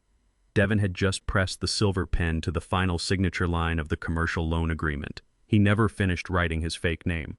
The office door burst open. 2 federal agents grabbed Devon by the shoulders, violently yanking him out of the plush leather chair before he could even process their presence. The silver pen clattered uselessly across the mahogany desk. The smug smile was instantly wiped from his face, replaced by an expression of pure, unadulterated terror. The loan officer stood up and backed away rapidly, her role in the sting operation complete. I watched as an agent shoved Devon forcefully against the glass wall of the office, kicking his legs apart and slapping heavy steel handcuffs tightly around his wrists. Devon was shouting frantically, his face pressed uncomfortably against the cold glass. He was demanding an explanation, screaming that he was a legitimate businessman closing a standard commercial transaction. The lead agent did not argue. He simply picked up the freshly signed forged deed from the desk and held it up directly in front of Devon's terrified eyes. The reality of federal bank fraud crashed down on my son with crushing force. While Devon was being stripped of his dignity inside the bank, the remaining federal agents executed the second phase of the operation. I shifted my gaze slightly down the block. A sleek imported luxury sport utility vehicle was parked illegally near a fire hydrant. Megan was sitting in the driver's seat, wearing large dark sunglasses, anxiously waiting for her husband to emerge with $500,000 to save them from ruin. She was typing frantically on her cell phone, completely oblivious to the tactical maneuver unfolding around her. 4 federal agents rapidly surrounded her vehicle. One agent banged his closed fist hard against the driver's side window, flashing his federal badge. Megan jumped violently in her seat, dropping her phone. She tried to lock the doors, a pathetic instinct of a cornered criminal. The agent did not ask politely. He pulled the door handle hard, yanked the heavy door open, and reached directly inside, Megan shrieked, kicking and flailing her arms, but the agents were entirely unbothered by her hysterics. They grabbed her by the arms, dragged her forcefully out of the luxury vehicle, and slammed her face down against the hood of the car. Her expensive sunglasses flew off and shattered on the pavement. The agents locked her wrists in handcuffs behind her back, ignoring her shrill, entitled screams about police brutality. She was no longer a suburban wife complaining about empty bedrooms. She was now formally in federal custody as a direct accessory to wire fraud, bank fraud, and charity embezzlement. I took one final satisfying sip of my black coffee and stood up from my table. The arrests were clean, public, and undeniable. Now the real interrogation would begin. I walked out of the coffee shop, discarding my empty paper cup into the trash bin by the door. The street was still buzzing with the chaotic aftermath of the federal raid. I did not linger to watch the tactical vehicles haul my son and daughter-in-law away. I walked 3 blocks down the avenue to a private conference room Stephen had reserved for us at his firm. We were not there to wait anxiously. We were there to monitor the collapse of an alliance built on greed. Stephen had his laptop open, maintaining a secure line of communication with Special Agent Thorne. Federal holding cells are designed to strip away every ounce of a suspect's comfort and ego. They are sterile, freezing, and entirely isolating. Devin and Megan were immediately separated upon arrival at the federal building. They were stripped of their tailored suits and designer clothes, processed and placed in separate concrete interrogation rooms. They had no ability to communicate, no way to synchronize their lies, and no idea how much evidence the government already possessed. This was the exact psychological pressure cooker I had anticipated. Devin was likely pacing his cell, desperately trying to formulate a defense that explained away the forged signature on the property deed. He probably assumed Megan was sitting in her respective cell, maintaining a united front, ready to hire a joint defense attorney, using whatever resources they had left. He fundamentally misunderstood the nature of the woman he married. A marriage built on mutual entitlement and the financial exploitation of an elderly man contains absolutely zero loyalty. Stephen received an encrypted text from Agent Thorne just 45 minutes after the suspects were booked. Stephen read the message aloud, a grim smile forming on his face. The interrogation had barely begun before the primary suspect cracked. Megan did not ask for a lawyer, she asked for a plea deal. When federal agents placed the photographs of the forged bank documents and the charity embezzlement ledgers on the metal table in front of her, her arrogant, entitled demeanor vanished entirely. She did not attempt to defend her husband. She instantly threw him to the wolves to save her own skin. She began weeping, utilizing the exact same fabricated fragility she had used in her viral social media video, but this time the target was Devin. Megan told the federal investigators that she had absolutely no knowledge of the missing charity funds. She claimed Devin was a highly controlling and financially abusive husband who forced her to sign documents she did not understand. She explicitly stated that the idea to steal my house and forge the property deed was entirely his conception. She painted herself as a terrified, manipulated housewife who was just trying to survive a failing marriage. She offered to provide the investigators with passwords to Devin's encrypted laptops and secondary email accounts in exchange for full federal immunity. She willingly handed them every remaining piece of the puzzle. She was actively constructing the nails for my son's coffin, proving once again that her only true allegiance was to her own survival. She had no qualms about sending her husband to federal prison for a decade if it meant she could walk out the front doors. While Megan was busy negotiating her immunity, Devin was sitting in his interrogation room trying to project the authority of a misunderstood corporate executive. Agent Thorne personally walked into Devin's room and sat across the metal table. Devin immediately demanded a phone call to his wife and requested that his private legal counsel be present before he answered any questions regarding the commercial loan application. Agent Thorne did not ask him a single question. He simply slid a digital audio recorder across the table and pressed play. Devin sat in absolute silence as his wife's tearful, frantic voice filled the small concrete room. He listened as the woman he had actively enabled, the woman he had allowed to strike me with a crystal glass, detailed his federal crimes to the authorities. He heard her hand over his passwords and explicitly name him as the sole architect of the entire financial conspiracy. The audio recording ended with a sharp click. Devin's arrogant facade completely shattered. The color drained from his face, leaving him looking hollow and utterly defeated. He realized in that exact moment that he was completely isolated. His logistics business was bankrupt and facing commercial eviction. His in-laws had abandoned him the moment they realized he was in debt to violent shadow market lenders. His wife had just traded his freedom for a plea deal. He had absolutely no one left to manipulate and no one left to blame. The federal agents informed him that based on his wife's sworn testimony and the forensic audit I had provided, he was facing consecutive sentences for aggravated wire fraud and charity embezzlement. The trap had clamped down on his leg, and there was no mechanism for escape. The federal processing protocol mandates that every suspect is granted one monitored phone call before they are transferred to the primary detention block.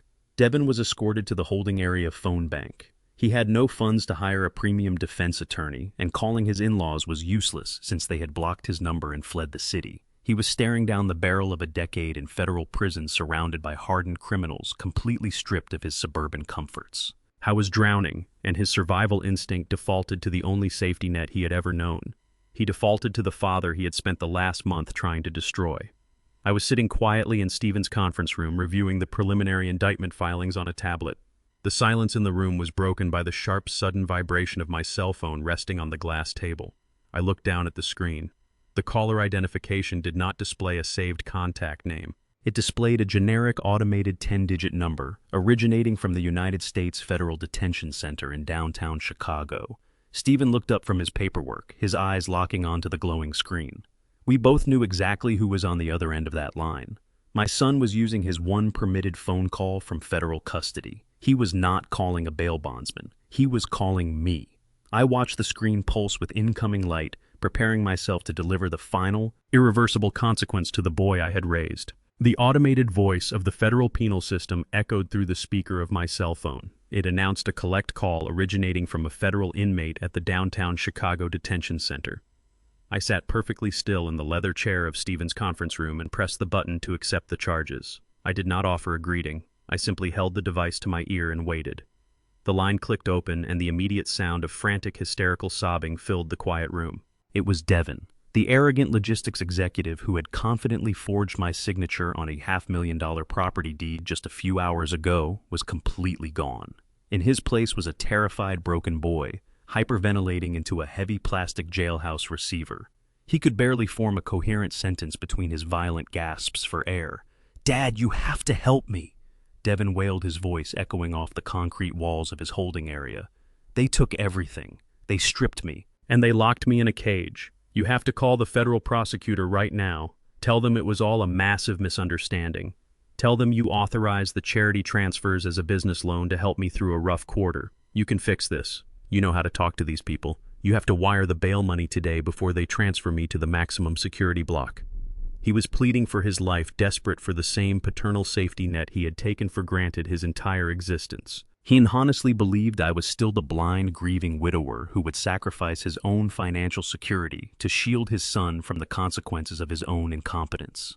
I listened to his pathetic weeping without a single drop of sympathy. I did not interrupt him. I allowed his panic to run its full course, analyzing his desperation with the exact same clinical detachment I used to audit his fraudulent bank statements. The heavy silence on my end of the line only amplified Devin's absolute terror. When he realized begging was not producing an immediate rescue, his survival instinct shifted violently toward bargaining. He began to sell out his wife with a speed and ruthlessness that was truly pathetic to witness. He did not know Megan had already turned on him in her own interrogation room, so he offered her up as a sacrificial lamb. "Dad, listen to me," Devin pleaded, his voice dropping to a frantic, conspiratorial whisper. "It was all Megan. She manipulated the entire business structure. She demanded the luxury cars and the expensive vacations. I only took that charity money because she threatened to leave me if I failed to provide the lifestyle she wanted. I will do whatever you ask. I will sign a full confession testifying against her in federal court. I will hand the prosecutors everything they need to lock her away for a decade." He was breathing heavily, grasping at any fabricated lifeline he could construct. Then he crossed a moral boundary that solidified my utter disgust for him. "Megan told me last week that she is pregnant," Devin blurted out, his voice shaking with sheer cowardice. "I will give up my parental rights. I will sign away any legal claim to the child and agree to a complete severance if you just pay my bail and get me out of this cell. I will walk away from them forever." I stared at the blank wall of the conference room. My son was actively offering to abandon his unborn child and send his pregnant wife to federal prison just to save his own skin. He possessed absolutely no honor, no loyalty, and no moral compass. He was a parasite willing to consume his own future to avoid paying his debts. He had completely discarded the core values Coretta and I had spent 2 decades instilling in him. The frantic sound of his breathing rattled through the small speaker. He waited for me to accept his repulsive bargain. I leaned forward in my chair, resting my hands firmly on the glass table. I did not raise my voice. I did not express my profound disgust. I spoke with the flat mechanical precision of a judge, delivering an inescapable sentence. You are entirely responsible for the concrete walls currently surrounding you. Devon, I stated clearly, ensuring every single syllable registered in his panicked mind. You chose to sit at my dining table and watch your wife draw my blood with a crystal glass. You chose to weaponize my grief and lock my bank accounts. But your ultimate failure was assuming I was weak enough to let you steal from your own mother. You forged my signature to drain the Coretta Hayes Memorial Scholarship Fund. You traded her sacred legacy to fund a hollow, pathetic lie. You let your entitled wife bleed me for years, and you stood by while she planned to discard me into a care facility. Devon stopped crying. The harsh, freezing reality of my words paralyzed him. He suddenly understood that I was not a confused father reacting to a misunderstanding. He realized in that exact moment that I was the architect of his total destruction. I had personally assembled the federal dossier. I had personally locked the trap. He let out a low, whimpering gasp as the truth crushed the last remaining breath from his lungs. I did not offer him a chance to apologize. I did not give him a chance to formulate another lie. Enjoy your new home, I said coldly. I pulled the phone away from my ear and pressed the red button, cutting off the connection with absolute finality.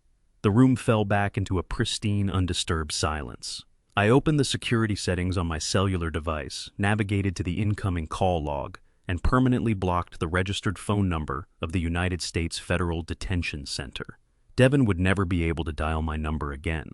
The emotional execution was completely finished. I placed the phone face down on the table and looked across the room at Stephen. My lawyer had been watching the entire exchange with quiet professional respect. He did not offer any empty condolences. He knew I did not require them. I had successfully excised a malignant tumor from my life, and the operation was a complete success. Suddenly, the sleek silver laptop resting on Stephen's desk emitted a sharp, authoritative chime. Stephen turned his attention to the screen, his fingers flying rapidly across the keyboard as he accessed the secured federal judicial database. He read the incoming notification, a satisfied smile spreading across his face. Denzel, Stephen announced, turning the monitor slightly so I could see the official government seal glaring on the digital document. The United States Attorney for the Northern District has just formally filed the federal indictment against both Devon and Megan Hayes. The charges for aggravated wire fraud, charity embezzlement, tax evasion, and accessory to bank fraud are officially locked into the public registry. There will be no leniency and no quiet dismissals. The arraignment is scheduled and the trial date has been set. The federal government had officially taken the reins. My son and my daughter-in-law were now entirely at the mercy of a judicial system that destroys financial predators without hesitation. I stood up from my chair and adjusted my suit jacket. The private warfare was over. The stage was now perfectly set for the final public courtroom unmasking. The federal courthouse in downtown Chicago is a towering fortress of cold marble and polished oak. 7 months after my son made his final phone call from the detention center, we found ourselves sitting inside a sprawling courtroom on the 8th floor. The trial had finally commenced. Devon and Megan sat at separate defense tables, a physical representation of their completely shattered marriage. They did not look at each other. Devon looked hollow, his expensive suits replaced by a shapeless, standard-issue jacket. Megan, however, had fully committed to her fabricated victim narrative. She wore a modest, pale cardigan, keeping her head bowed, occasionally dabbing her dry eyes with a crumpled tissue. Her defense attorney was a highly paid, aggressive trial lawyer, known for twisting narratives to secure jury sympathy. During his opening statements, he immediately launched a vicious character assassination against me. He paced back and forth in front of the jury box, pointing an accusatory finger in my direction. He painted a picture of a tyrannical, controlling patriarch who used his massive wealth to hold his family hostage. He claimed I wielded my finances like a weapon, actively suffocating my son's independence and subjecting my daughter-in-law to constant, unbearable psychological abuse. He told the 12 men and women in the jury box that the embezzlement was not theft, but a desperate act of survival by a young couple trying to escape my financial chokehold. He shamelessly categorized the Easter Sunday assault as a terrified woman acting in pure self-defense against an overbearing, violent old man. I sat in the gallery next to Stephen, listening to this masterclass in character defamation. I did not scowl. I did not shake my head. I simply watched the defense attorney exhaust himself, knowing that his entire narrative was built on a foundation of sand, and I was holding the tidal wave. On the third day of the trial, the federal prosecutor called me to the witness stand. I stood up, adjusted my tailored suit, and walked past the defense tables with deliberate, measured steps. I placed my hand on the Bible, swore to tell the truth, and took my seat. The prosecutor established my background, ensuring the jury understood my 40 years of experience as a corporate forensic auditor. When it was time for the cross-examination, Megan's aggressive defense attorney practically sprinted to the podium. His strategy was obvious. He wanted to provoke me. He wanted to agitate me until I snapped, hoping I would validate the angry, controlling patriarch narrative he had fed the jury. He raised his voice, firing rapid accusatory questions about my parenting style, my control over the family trust, and my supposedly hostile demeanor during Easter dinner. I refused to give him the reaction he desperately needed. I remained a block of ice. I answered his frantic questions with clinical, flat precision. When he raised his volume to a shout, I lowered my voice to a calm, authoritative register, forcing the entire jury to lean forward in their seats just to listen to me. I treated him exactly like a junior accountant who had made a glaring mathematical error. When he demanded to know if I enjoyed watching my son's business fail, I looked directly at the jury. I stated that math does not possess emotions. A business fails when liabilities exceed revenue, and my son chose to cover his liabilities by stealing from a charity. The attorney flushed red, realizing he could not rattle me. He was trying to fight an emotional battle, and I was waging a forensic war. The prosecutor reclaimed the floor for redirect examination, handing me the opportunity to completely dismantle the defense's fabricated narrative. I was handed the heavy binder of financial exhibits I had personally compiled. I did not need to look at the pages to remember the numbers. I turned my body slightly to face the jury box, speaking to them with the clear instructional tone of a seasoned professor. I walked them through the exact flow of the embezzled charity funds. I traced the money step by step, showing how federal grants meant for underprivileged children were routed through offshore shell accounts and deposited directly into the ledger of a luxury car dealership to pay for Megan's imported sport utility vehicle. I presented the bank timestamps proving that Devin had used his dead mother's legacy to fund 5-star vacations while his own employees went without paychecks. Then I dismantled their claim of self-defense on Easter Sunday. I laid out a flawless chronological timeline. I proved that less than 24 hours after Megan threw the crystal glass at my head, Devin had submitted the forged property deed to the county registrar. I explained that terrified fleeing victims do not immediately file complex real estate transfers to steal their abuser's primary residence. The assault was not an act of panic. It was a calculated, forceful eviction designed to clear the house so they could leverage my equity to pay off violent shadow market lenders. The paper trail was absolutely pristine. It left zero room for reasonable doubt, zero room for emotional interpretation, and zero room for mercy. I stepped down from the witness stand and returned to my seat beside Stephen. The atmosphere in the courtroom had shifted entirely. The jury was no longer looking at Megan with sympathy. They were looking at her and Devin with profound, unadulterated disgust. The 12 men and women recognized the pure selfish greed that fueled this entire conspiracy. They saw a young entitled couple who had preyed upon a grieving widower, utilizing physical violence and massive federal fraud to fund their own arrogance. The defense attorneys offered weak, fumbling closing arguments, attempting to salvage their shattered narratives, but the damage was irreversible. The prosecutor delivered a final, crushing summary, reminding the jury that stealing from a charity to fund a luxury lifestyle is an act of supreme malice. The judge instructed the jury on the parameters of the federal charges and formally dismissed them to the deliberation room. Stephen leaned over to me as the courtroom began to clear out. He whispered that complex financial fraud cases usually require several days of intense deliberation for a jury to untangle the web of evidence. He suggested we go back to his office and wait for the call. I shook my head, keeping my eyes on the heavy wooden door of the jury room. I told Stephen that math is a universal language and a flawless audit does not require days of debate. We walked down to the courthouse cafeteria to purchase a cup of black coffee. We barely had time to remove the plastic lids from our cups before Stephen's phone buzzed aggressively in his pocket. The bailiff was summoning us back to the 8th floor. The jury had reached a unanimous verdict in less than 2 hours. Stephen and I discarded our coffees into the nearest hallway trash receptacle and walked back through the heavy oak doors of the courtroom. The atmosphere inside had completely transformed. The lingering tension of the trial was gone, replaced by a suffocating clinical inevitability. Devin and Megan were already standing at their respective defense tables. Devin was gripping the edge of the mahogany table so hard his knuckles were stark white, his breathing shallow and rapid. Megan was actively trembling, her pale cardigan slipping off her shoulder as she clutched her lawyer's sleeve with desperate clawing fingers. I took my seat in the front row of the gallery, resting my hands comfortably on the curved handle of my cane. I felt the absolute calm of an auditor watching the final numbers balance perfectly. The federal judge entered, took his seat at the high bench, and instructed the jury foreman to read the verdict. The foreman, a middle-aged man with a stern, unreadable expression, stood up and unfolded the printed document. For the charge of aggravated assault and accessory to bank fraud regarding the defendant, Megan Hayes, he read clearly, his voice carrying across the silent room.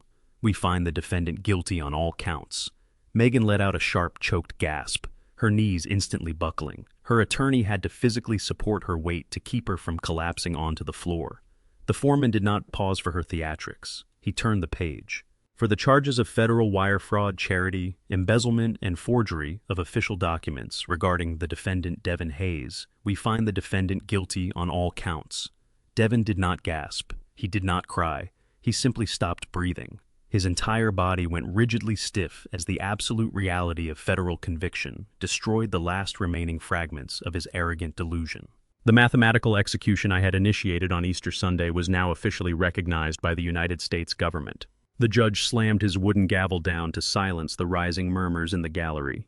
He ordered the defendants to face the bench. He did not immediately move to the sentencing phase. He adjusted his reading glasses, looked down at Devin and Megan, and delivered a reprimand so scathing it stripped away whatever remaining dignity they possessed. In my 2 decades on the federal bench, the judge began, his voice echoing with absolute disgust. I have presided over complex financial crimes orchestrated by hardened corporate criminals, but the sheer unadulterated cruelty displayed in this courtroom today is uniquely repulsive. You did not steal to survive. You did not forge legal documents out of desperate necessity. You executed a vicious, calculated campaign of abuse against an elderly family member simply to fund your own grotesque entitlement. The judge turned his sharp gaze directly toward Megan. You violently assaulted your father-in-law in his own home, and then attempted to weaponize the public against him with fabricated social media campaigns. You are a predator masquerading as a victim. The judge then shifted his attention to my son. Devin flinched under the heavy judicial scrutiny, shrinking into his oversized suit. And you, the judge continued, his tone dropping to a chilling authoritative register. You watched your wife draw your father's blood, and you used that distraction to try and steal his home. Worse still, you actively desecrated your own deceased mother's legacy. You deliberately siphoned educational funds meant for impoverished children to pay for luxury vehicles and shadow market debts. You possess a staggering lack of basic human decency. I sat perfectly still, absorbing every word. The judge was vocalizing the exact forensic assessment I had concluded months ago. They were not a family in crisis. They were financial parasites, and the court was about to permanently exterminate their influence from my life. The judge picked up a thick stack of sentencing guidelines from his desk. He did not entertain any final pleas for leniency from the defense attorneys. The federal penal system operates on a rigid point structure, and my son had managed to hit every single multiplier for aggravated financial fraud. Megan Hayes, the judge announced, his voice slicing through the heavy, suffocating silence of the courtroom.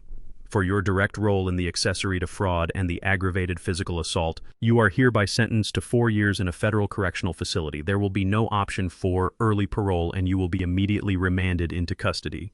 Megan unleashed a guttural, hysterical scream. She thrashed against her defense attorney, begging the judge to reconsider, pleading that she was pregnant and needed probation to raise her child. The judge remained entirely unmoved, signaling the bailiffs to step forward and secure her. He then turned his cold, uncompromising gaze back to my son. Devin Hayes, the judge, stated the absolute finality of the words ringing like a death knell through the room. For the orchestration of federal wire fraud, the forgery of real estate deeds, and the egregious embezzlement of a registered charitable organization, you are sentenced to 8 years in a federal penitentiary. Furthermore, the court orders the immediate liquidation of any remaining assets to execute full financial restitution to the Coretta Hayes Memorial Scholarship Fund. Devin slumped forward, resting his forehead heavily against the thick wooden defense table. 8 years. His youth, his career, and his fabricated empire were completely gone. He would be transferred to a high-security facility, surrounded by men who do not care about his former executive status or his suburban upbringing. He was no longer a logistics chief executive officer. He was now federal inmate number pending assignment. Two heavily armed federal bailiffs immediately approached the defense tables. They did not handle Devin or Megan with any gentle courtesy. They grabbed my son by the shoulders, hauled him roughly to his feet, and forced his arms securely behind his back. The sharp metallic click of heavy steel handcuffs locking tightly around Devin's wrists echoed loudly across the cavernous courtroom. It was the exact sound of absolute, irreversible consequence. As the bailiffs began to march him toward the heavy side-holding door, Devin stopped walking. He dug his heels into the carpet and turned his head, searching the gallery seats frantically. His eyes locked directly onto mine. He looked utterly terrified. His face was pale, streaked with sweat and silent, pathetic tears. He stared at me, his eyes wide and begging. It was a silent, desperate plea for a sliver of paternal pity. He wanted me to stand up. He wanted me to shout to the judge that I forgave him. He wanted his father to save him one last time. I did not stand up. I did not offer him a sympathetic nod or a comforting expression. I looked at the boy I had raised, the thief who had deliberately stolen his mother's legacy to fund a lie, and I kept my face as cold and unreadable as a blank financial ledger. I slowly broke eye contact, completely erasing him from my field of vision. I picked up my cane, turned my back on him, and walked steadily down the center aisle of the courtroom. I pushed through the heavy wooden double doors and stepped out into the grand marble hallway. I did not flinch or look back when the heavy steel door of the holding cell slammed shut behind him. I walked straight out of the federal building and stepped down into the bright, warm afternoon sunlight. 6 months passed since the heavy oak doors of the courtroom swung shut. The federal government is a highly efficient machine when it comes to recovering stolen capital. They did not simply freeze Devin's assets. They completely annihilated his financial footprint.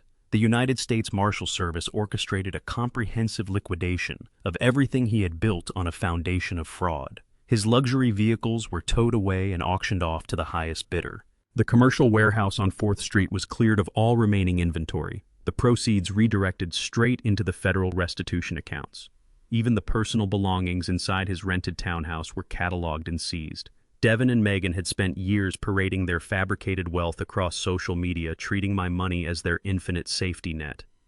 Now their entire existence was reduced to a stack of asset forfeiture receipts sitting on my mahogany desk. The shadow market lenders who had hunted him realized quickly that there was nothing left to extract from a man locked inside a federal penitentiary. They disappeared back into the underground, cutting their losses. The massive debt that had driven my son to forge my signature and assault me was erased, but the ultimate price was his absolute ruin. I received the final audit report from Stephen on a quiet Tuesday morning. He confirmed that the federal prosecutors had successfully clawed back every single dollar Devin had siphoned from the charity. The stolen capital was formally transferred back into its rightful accounts. The financial hemorrhage was permanently sealed. With the stolen capital fully recovered, I directed my focus toward repairing the damage inflicted upon my late wife's memory. The Coretta Hayes Memorial Scholarship Fund was not just a tax-exempt organization. It was the physical manifestation of her lifelong dedication to uplifting underprivileged youth in our community. I convened an emergency meeting with the remaining board of directors. We implemented a new impenetrable dual authentication protocol for all future disbursements, ensuring no single individual could ever hijack the charity again. Then we resumed our normal operations. A month after the funds were restored, I rented a small, elegant auditorium at the local community center. I stood on the stage and looked out at a room filled with brilliant, hard-working students and their proud parents. I personally handed out the first round of reinstated academic grants. I looked into the eyes of a young woman who had almost lost her chance at a university education because my son wanted to lease an imported sport utility vehicle. When I handed her the scholarship check, the tears of gratitude streaming down her face washed away the lingering bitterness of the trial. I spoke about Coretta to the crowd, sharing her vision of a world where financial barriers do not dictate a child's future. I did not mention Devin. I did not mention the trial or the federal fraud investigation. The charity was completely cleansed of his toxic influence. The integrity of my wife's legacy was fully restored, standing unblemished and secure for generations to come. Returning to the sprawling suburban house that evening, I walked through the empty rooms and realized the space no longer served a purpose. The 4 empty bedrooms upstairs were just hollow caverns collecting dust. The formal dining room still held the faint lingering memory of shattered crystal and spilled wine. I had successfully defended my property from a hostile takeover, but winning a war does not mean you have to continue living on the battlefield. The next morning, I contacted a premium real estate broker. I instructed her to list the property for immediate sale. The housing market was incredibly aggressive, and a wealthy family purchased the estate entirely in cash within a week. I packed only the items that held genuine sentimental value, leaving the heavy, burdensome furniture behind for the estate liquidators. I utilized the massive influx of equity to purchase a sleek modern condominium in a highly secure building downtown. My new residence sat on the 34th floor, featuring a private concierge, biometric elevator access, and a strict guest verification protocol. No one could simply drive up to my front door and demand entry. There were no spare keys floating around, and there were no unexpected visitors attempting to move their cardboard boxes into my living room. I had engineered an environment of absolute impenetrable security. It was a streamlined, sophisticated fortress designed exclusively for one person. I wake up early now, maintaining the same disciplined routine I have kept for 40 years. I walk into my minimalist kitchen, brew a pot of dark roast coffee, and stand by the massive floor-to-ceiling windows of my condominium. The morning sun reflects off the glass skyscrapers of the Chicago skyline, casting a brilliant warm light across the hardwood floors. My cell phone rests quietly on the marble counter. It does not ring with frantic demands for bail money. It does not receive manipulative text messages laced with emotional blackmail. The silence in my new home is not the heavy, suffocating silence of an isolated, grieving widower. It is the crisp, clean silence of a man who successfully eradicated a parasitic threat from his existence. Some neighbors from my old suburb might wonder how a father can simply lock away his only son and move on without shedding a single tear. They do not understand that true respect is not a biological inheritance. It is a daily practice. When you allow an entitled relative to treat you as a disposable financial asset, you are not showing love. You are financing your own destruction. I took a slow sip of my black coffee, feeling the warm, bitter liquid ground my thoughts. I looked out over the sprawling city, a vast network of complex transactions and human ambition. I had audited my own life, identified the catastrophic liabilities, and ruthlessly cut them out. I protected my dignity, I enforced the ultimate boundary, and I secured my absolute peace. I wake up early now, maintaining the exact same disciplined routine I have kept for 40 years as a corporate auditor. I walk into my minimalist kitchen, brew a pot of dark roast coffee, and stand by the massive floor-to-ceiling windows of my condominium. The morning sun reflects off the glass skyscrapers of the Chicago skyline, casting a brilliant warm light across the hardwood floors. My cell phone rests quietly on the marble counter. It does not ring with frantic demands for bail money. It does not receive manipulative text messages laced with emotional blackmail. The silence in my new home is not the heavy, suffocating silence of an isolated, grieving widower. It is the crisp, clean silence of a man who successfully eradicated a parasitic threat from his existence. Some neighbors from my old suburb might wonder how a father can simply lock away his only son and move on without shedding a single tear. They do not understand that true respect is not a biological inheritance. It is a daily practice. When you allow an entitled relative to treat you as a disposable financial asset, you are not showing love. You are financing your own destruction. I take a slow sip of my black coffee, feeling the warm, bitter liquid ground my thoughts. I look out over the sprawling city, a vast network of complex transactions and human ambition. I had audited my own life, identified the catastrophic liabilities, and ruthlessly cut them out. I protected my dignity. I enforced the ultimate boundary, and I secured my absolute peace. The story you have just heard is not merely a dramatic recounting of a family dispute. It serves as a stark warning about the realities of financial abuse perpetrated by adult children against their aging parents. Financial exploitation within a family unit is a silent epidemic. It thrives in the dark corners of obligation, guilt, and misplaced parental devotion. As we age, society conditions us to believe that our primary function is to sacrifice our own stability to ensure the comfort of our offspring. We are taught to view our retirement savings, our properties, and our investments not as our own earned financial security, but as an accessible safety net for our adult children. This toxic expectation is the exact mechanism that predators use to drain their victims. The most dangerous threat to your financial security rarely comes from a masked stranger breaking through your window in the middle of the night. It usually sits right across from you at your dining room table. It arrives disguised as an emergency loan to save a failing business. It arrives disguised as a demand to utilize your empty bedrooms because of a sudden housing crisis. It arrives wrapped in the aggressive entitlement of a child who firmly believes your assets are their early inheritance. You must learn to recognize the clear distinction between providing genuine support and actively financing your own destruction. Support is temporary, reciprocal, and built on a foundation of mutual respect. Financial abuse is chronic, demanding, and utterly devoid of gratitude. When an adult child views you as a disposable asset, they will employ a highly predictable arsenal of manipulation tactics. They will use gaslighting to make you question your own memory and competence. They will accuse you of being selfish when you enforce basic boundaries. In the most severe cases, as demonstrated in this story, they will attempt to legally weaponize your age against you. They will file fraudulent power of attorney documents or seek unwarranted conservatorships to strip you of your autonomy. They will actively construct a false narrative of your mental decline to convince banks, medical professionals, and local authorities that you are incapable of managing your own affairs. To combat this, you must adopt the mindset of an auditor. You must remove the emotional blinders of parenthood and evaluate the behavior of your family members using cold empirical data.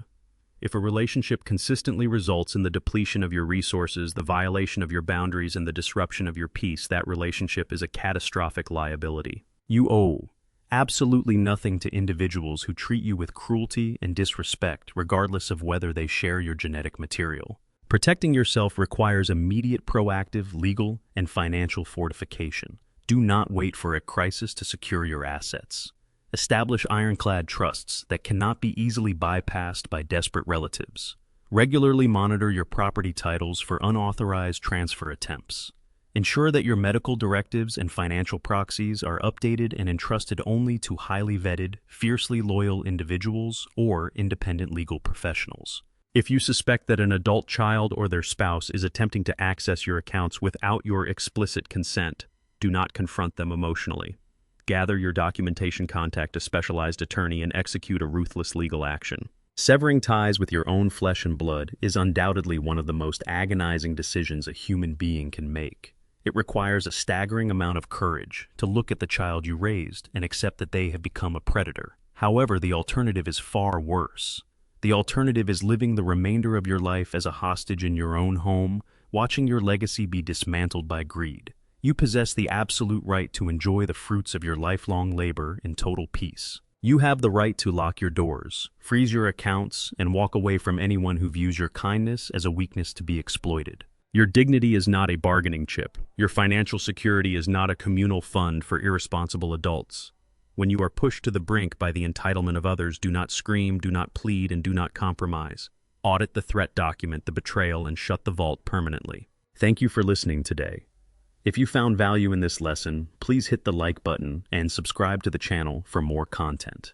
Have you ever had to establish a severe financial boundary with a toxic family member? How did you protect your peace when someone you loved tried to take advantage of your generosity?